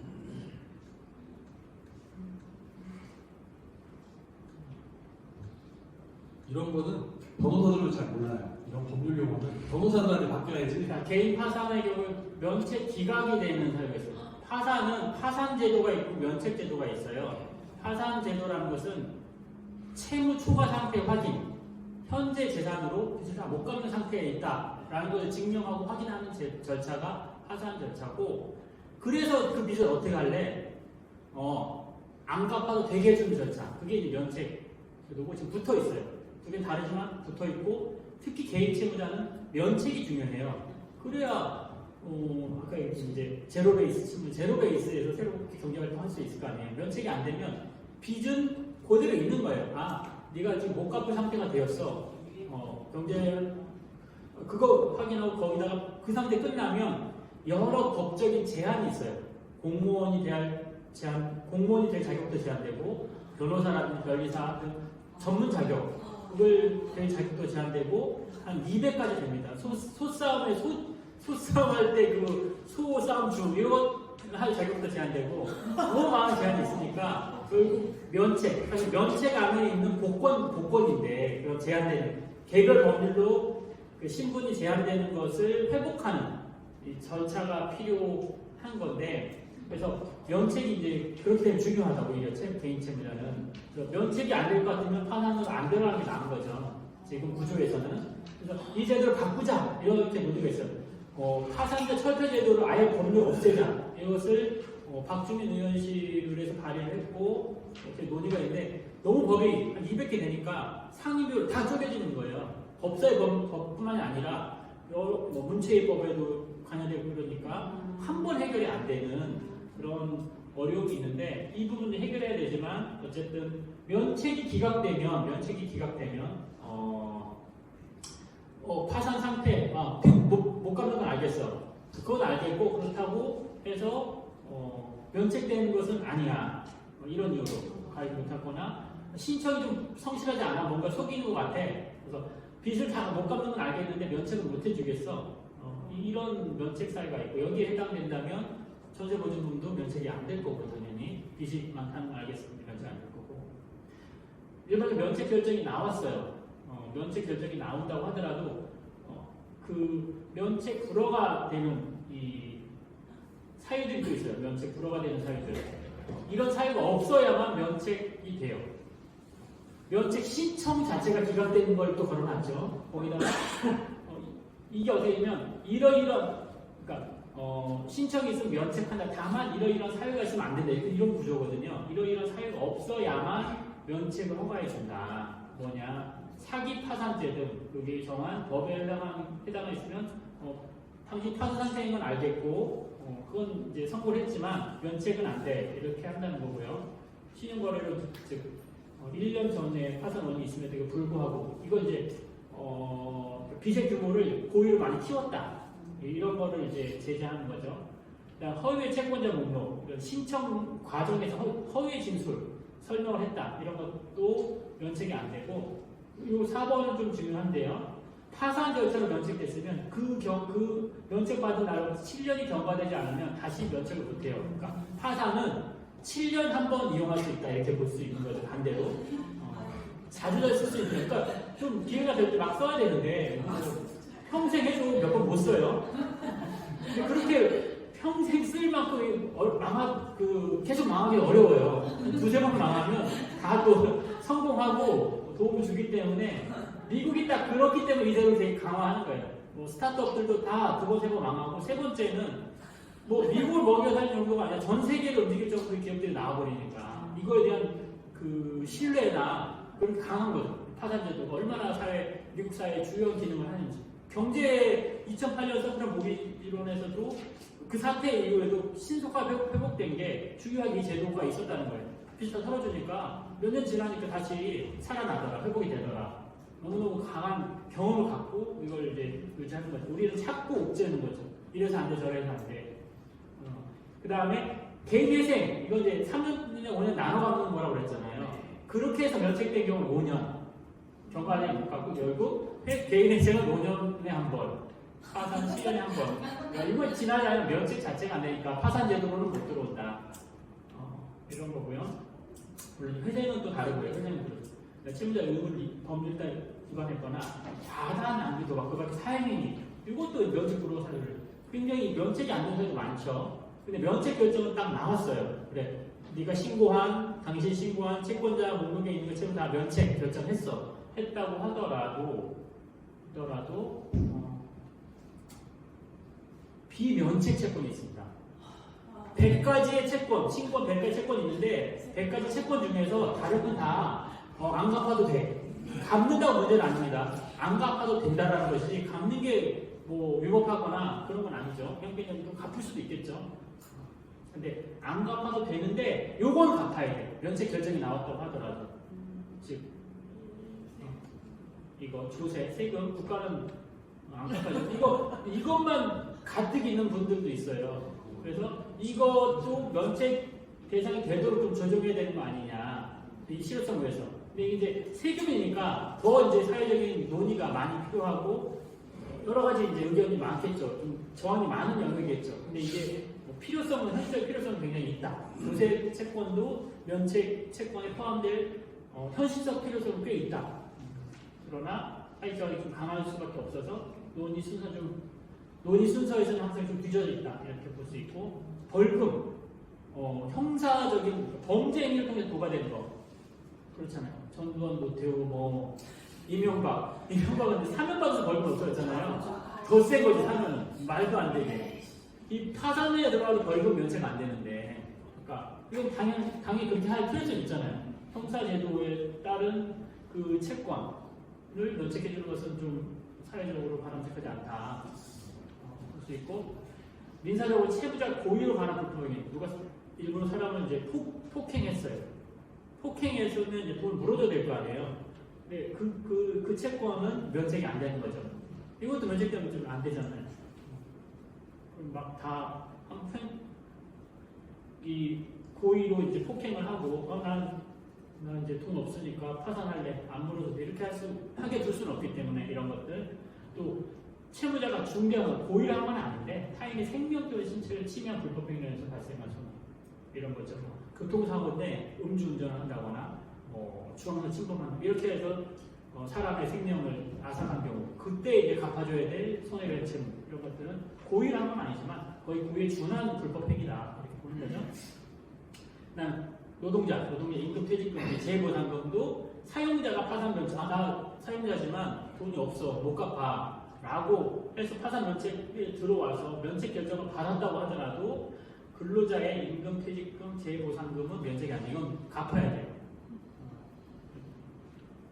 법률적으로 그렇다는 거예요. 법률적으로 의무가 계속 존재한다라는 거고 채무자의 근로자의 임치금 신원보증 이것도 비면책 채권이고요. 다 일리가 있는 것들이죠. 그 다음에 채무자가 악의로 채권자 목록에 기재하지 않은 청구권 다만 채권자가 파산 선고 있으면 안돼 그러지 않았다.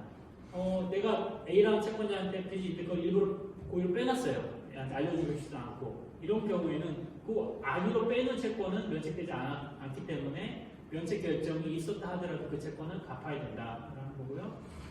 채무자가 양육자 또는 부양 의무자, 아이, 양육비 이것도 채무자가 돈이 없어서 못 갚더라도 이거는 면책되지 않는다.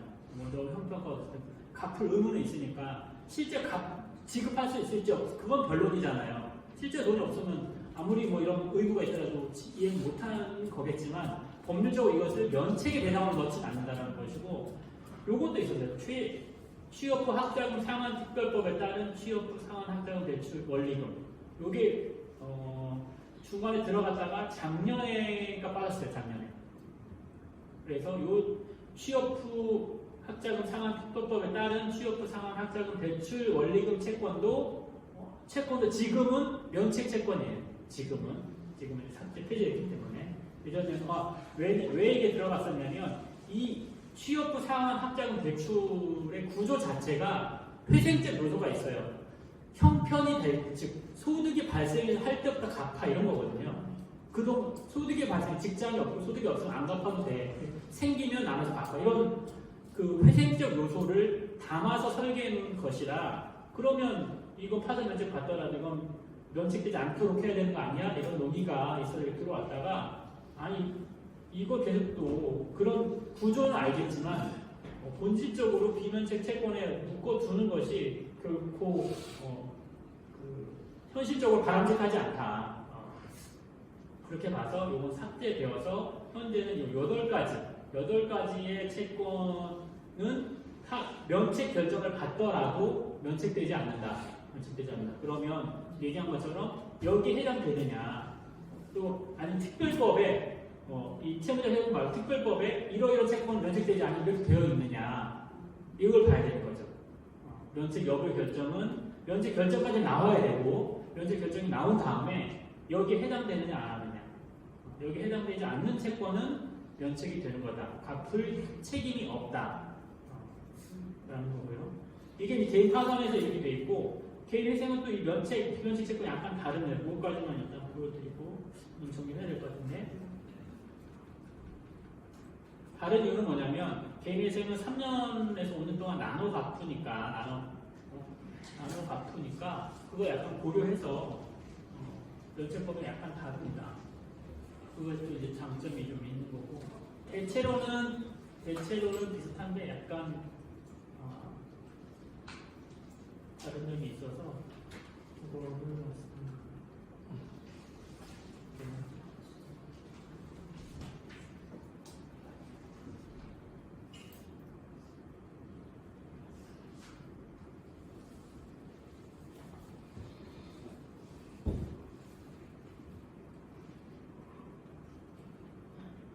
여기는 이제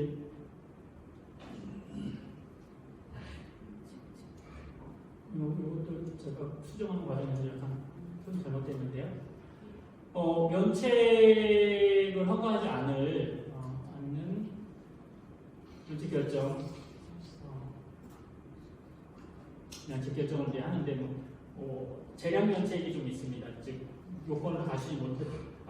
회생은 언제가 면책이 되냐면 회생 계획안에 따른 변제를 마쳤을 때 5억의 채무가 있는데 2억만 갚기로 했어요. 그 2억을 갚기로 하면서 종료하면 나머지 채권은 면책되는 거예요. 순서상.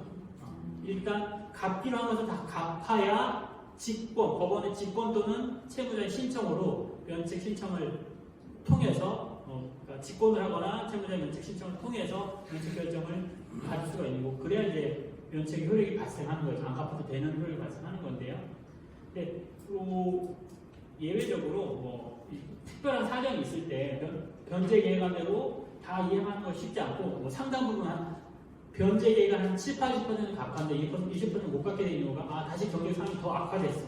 직장을 잃었거나 소득이 줄었거나 근데 그걸 다시 무효 다 되돌려서 안 돼 이제 그러면 그동안 했던 거 다 무효하고 새로 변제 계획을 짜서 하게 한다거나 아니면 파산 절차로 들어가 이렇게 하는 것이 굉장히 이제 비효율적이기 때문에 법원이 보고 충분히 이제 그럴 만한 상황이 없다. 그럼 나머지는 안 갚더라도 면책 결정할 수가 있을 거 재량 면책이라고 하고요. 그다음에 이제 면책을 이제 불허가는 채권이 있는데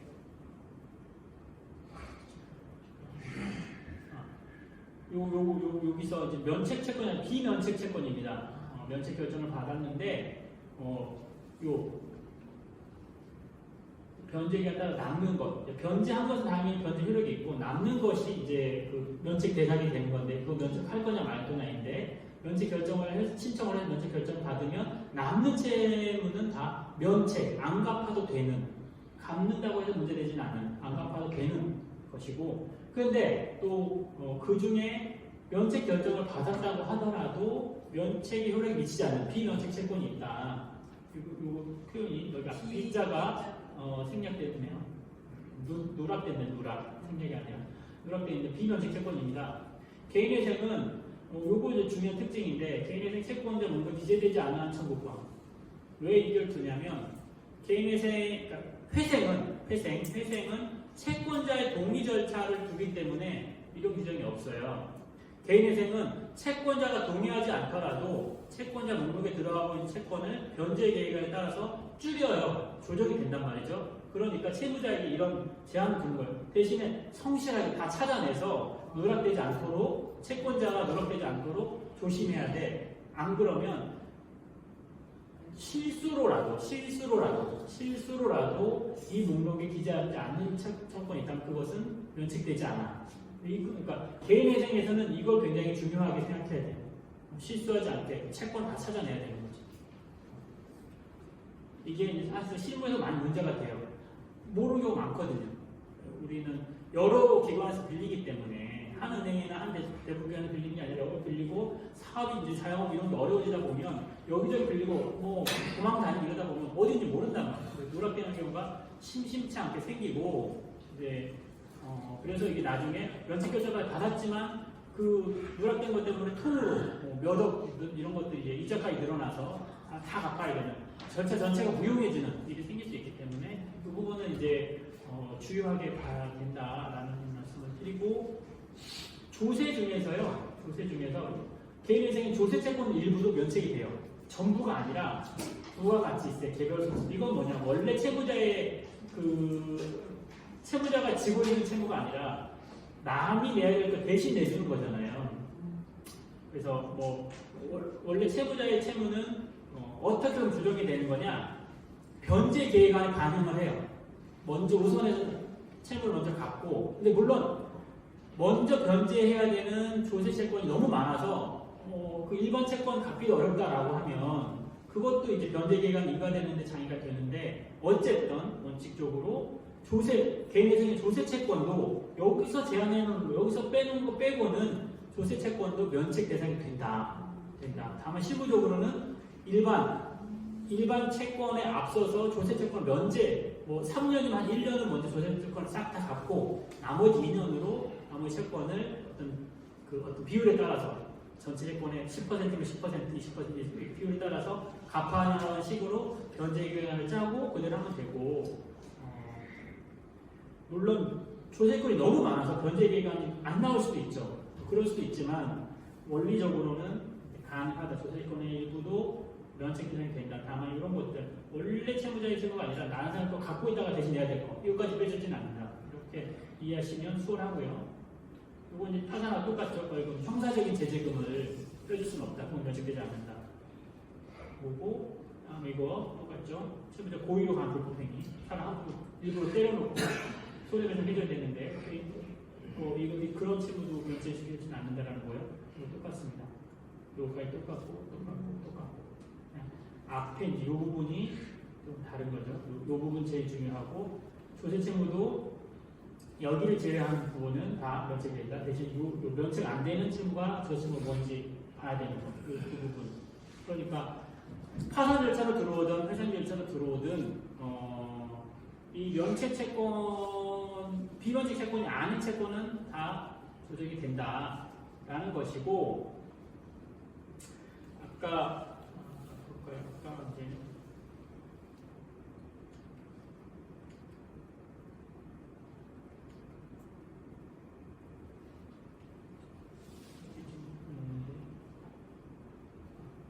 그러니까 이제 비트코인은 뭐가 문제가 된 거냐면 면책 결정할까 말까에서 아까 파산에서 나왔던 것처럼 낭비 도박으로 인한 채무의 경우에는 면책 결정 안 할 수 있다 이렇게 있잖아요. 그러니까 비트코인에 투자한 행위는 도박 혹은 낭비 행위 아니냐. 그러니까 면책 결정 자체를 해줄 수 없다.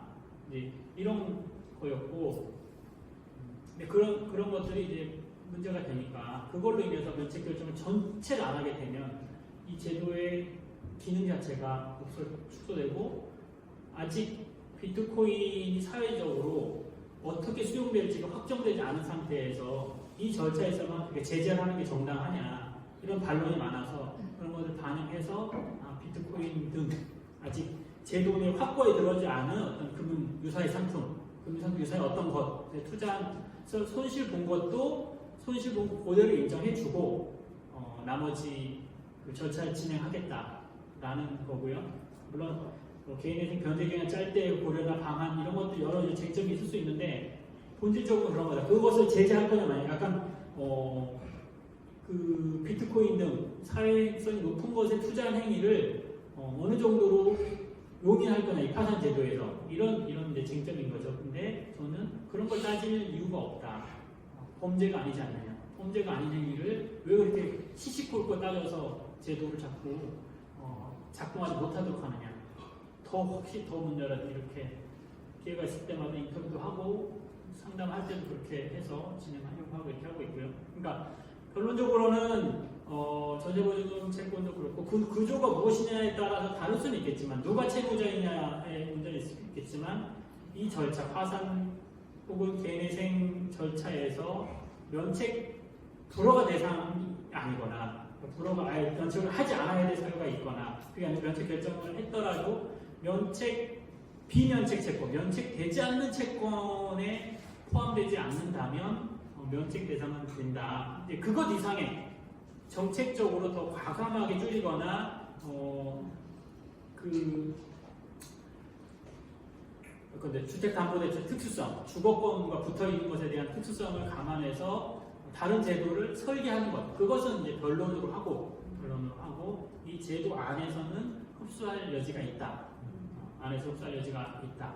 그것이 충분하냐?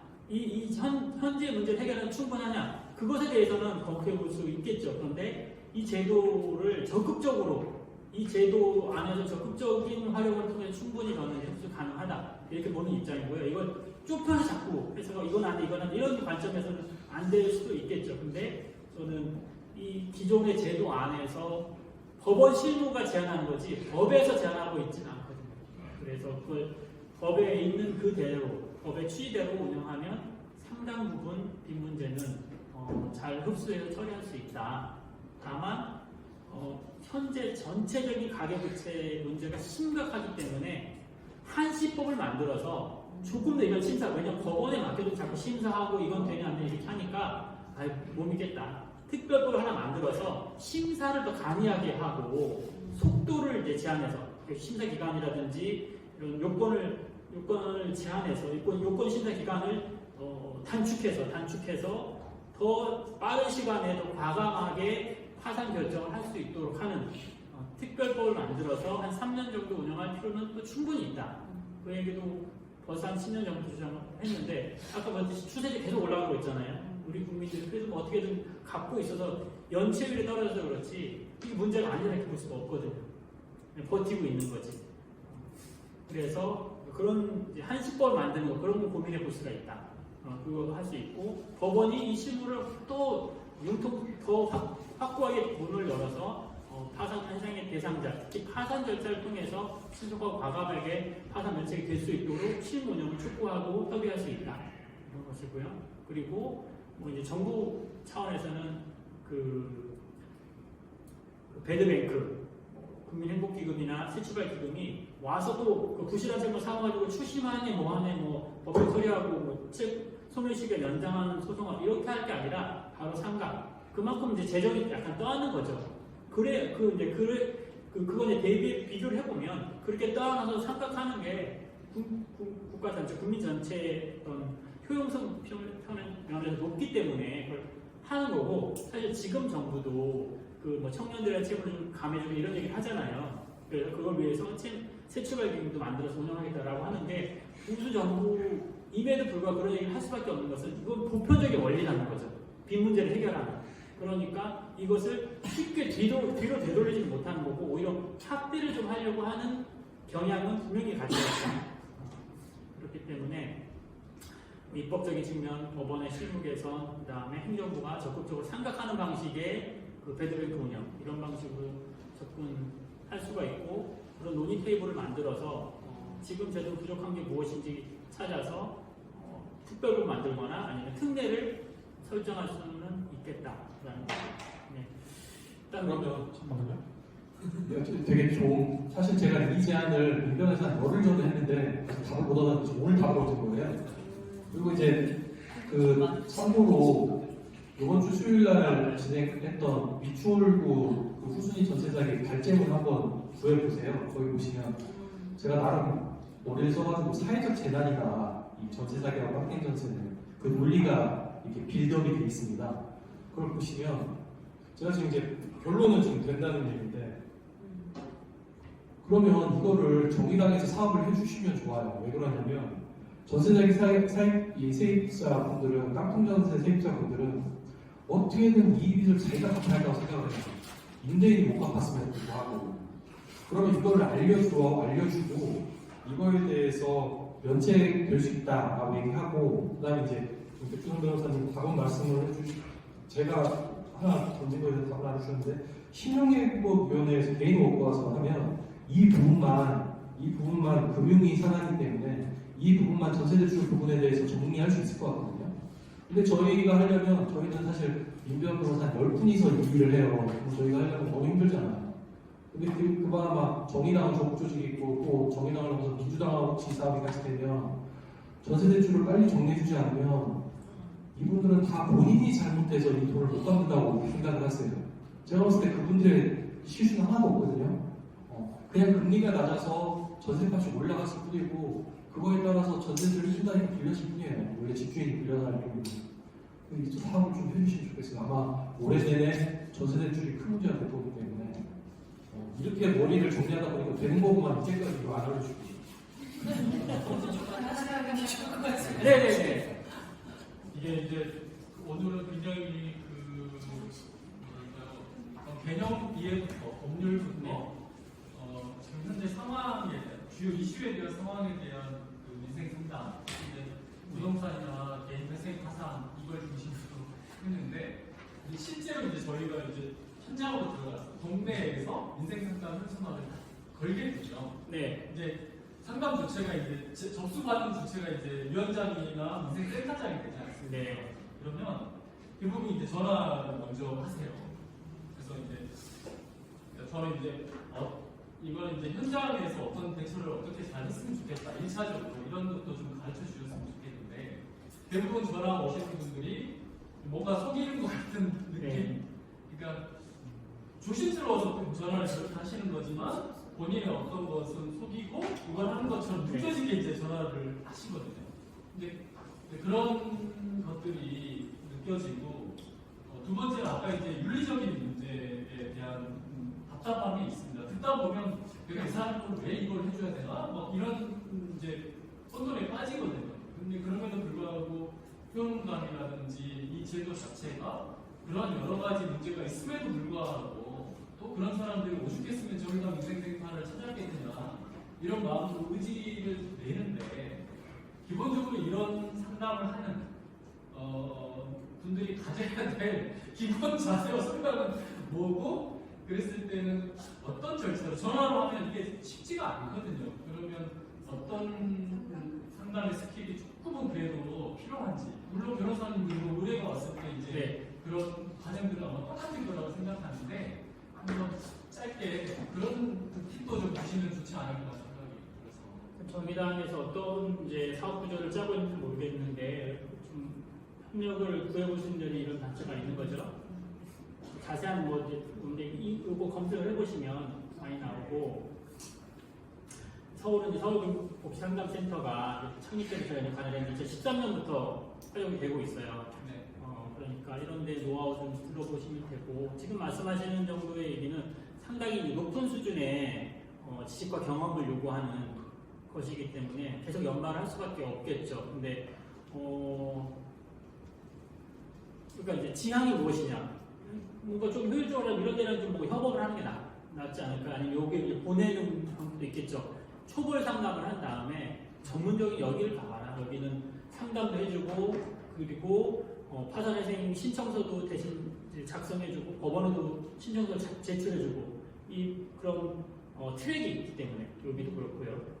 그래서 이렇게 이제 구조를 짜는 게 더 좋지 않겠나. 그러니까 당원들이 뭔가 상담가가 다 돼서 뭐 주택 있는 쪽도 잘 알고 상담도 잘 알고 게다가 이 파산회생은 거의 민법 이상이거든요. 민법을 다 이해한 다음에 그걸 개편하는 거기 때문에 그거를 아는 데는 여기도 뭐 몇 년 걸려서 이제 구축을 한 거란 말이죠. 뭐 고용해가지고 뭐 10명, 20개, 20개 전문 상담가하고 교육하고 사례 스터디하고 이래서 막 구축이 됐는데 그렇게 접근하는 거는 저는 이제 효율성은 떨어질 수 있다라는 거고요. 그래서 이 체크리스트를 하나 만들어서 이제 체크리스트만 좀 받고 그것을 이런 기관으로 연계하는 게 좋겠다라는 거고요.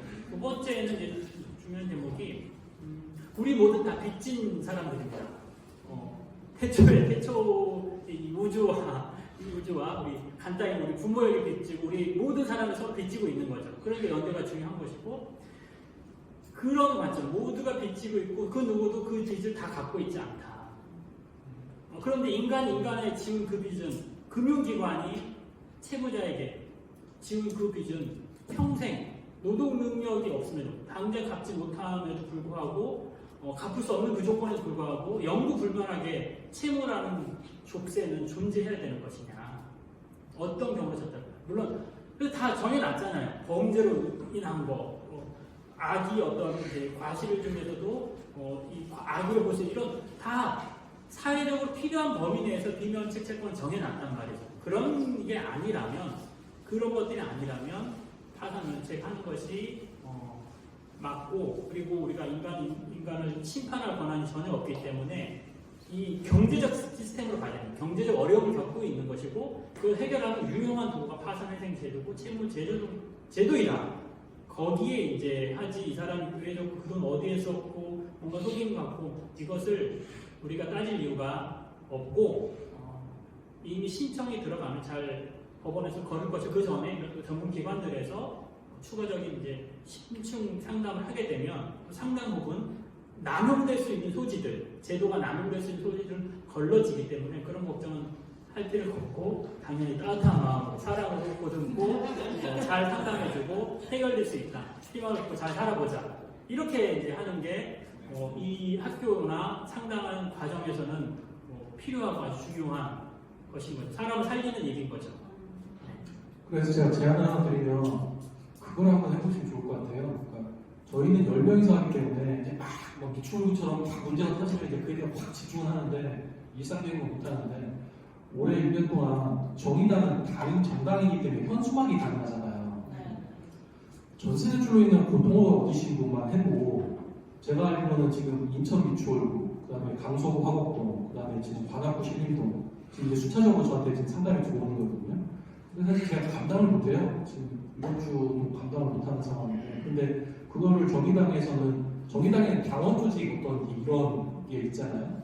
그런 걸 하면서 일단 한번 실체를 얻어주시면, 그러니까 어떤 문제가 있냐면 비추홀구도 전세자기 문제가 터졌는데 국토부, 인천시에 현황이 없어요.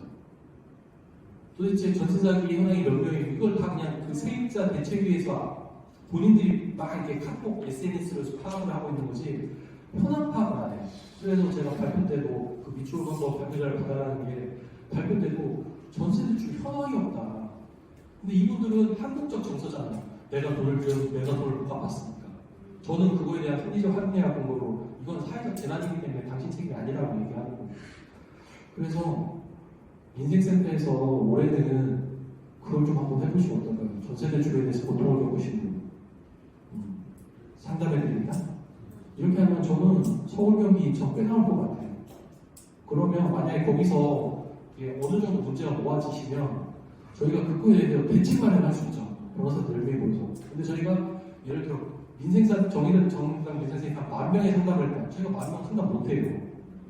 근데 거기서 문제가 쌓이는 게 이제 제가 이제 몇 센터만, 한 5군데 센터만 얘기 딱 들어도 저희는 이게 캐치가 되거든요. 왜냐하면 저희가 세입자 일사 센터 상담을 하니까.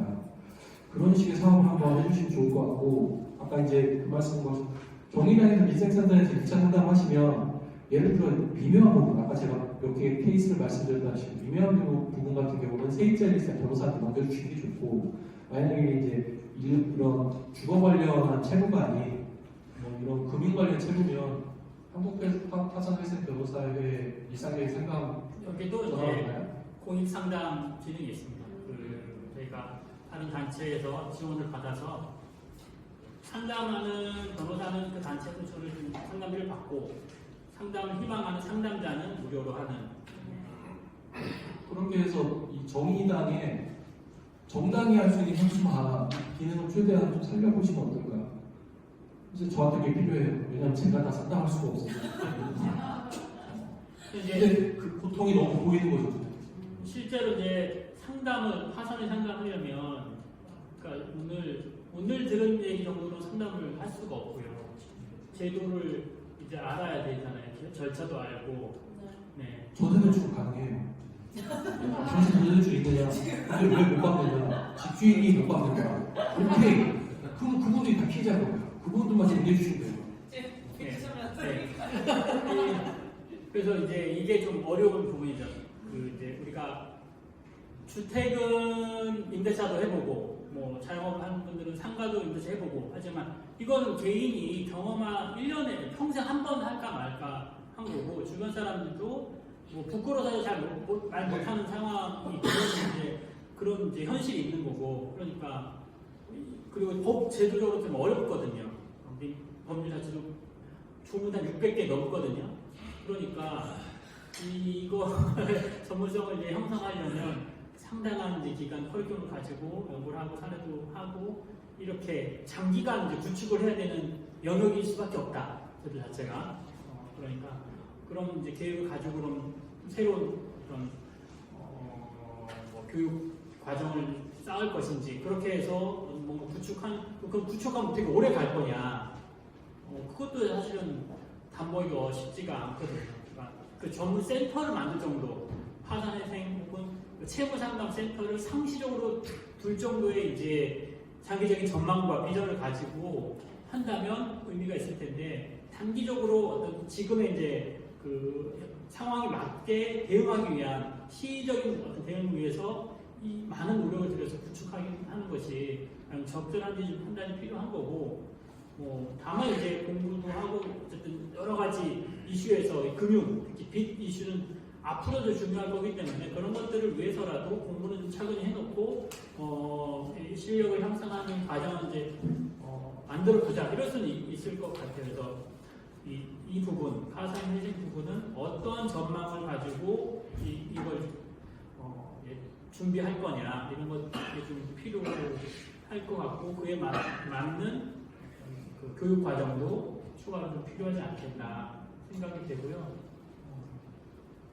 오늘은 좀 한 시간에는 제가 뭐 다 하고 사실 사례도 한번 신청도 보여드리고 이러려고 했는데 도저히 그거는 제가 할 수가 없는 것 같고 이런 정도로 오늘 좀 맛을 봤다. 그리고 큰 얼개 어떻게 보면 저는 이제 결국은 정신이나 취지를 더 강조하고 싶은 거죠. 이 제도가 얼마나 유용하고 의미 있고 더 잘 활용돼야 되는 것이냐 이것이 그리고 자본주의에 반하는 것도 아닐 뿐더러 자본주의의 어떤 보완을 하는 기능을 하는 것이고 그것이 역사적으로 증명된 제도이기 때문에 이 문제로 곤란을 겪는 사람들이 다른 생각하는 것이 아니라 이 제도로 들어올 수 있게 정의랑 연결만 해도 충분히 좋은 것이고 더 이제 꼼꼼해서 특별법을 만든다거나 정부에 제안하는 방식으로 접근해도 좋다. 그런 말씀을 끝으로 드리고 마치겠습니다. 감사합니다.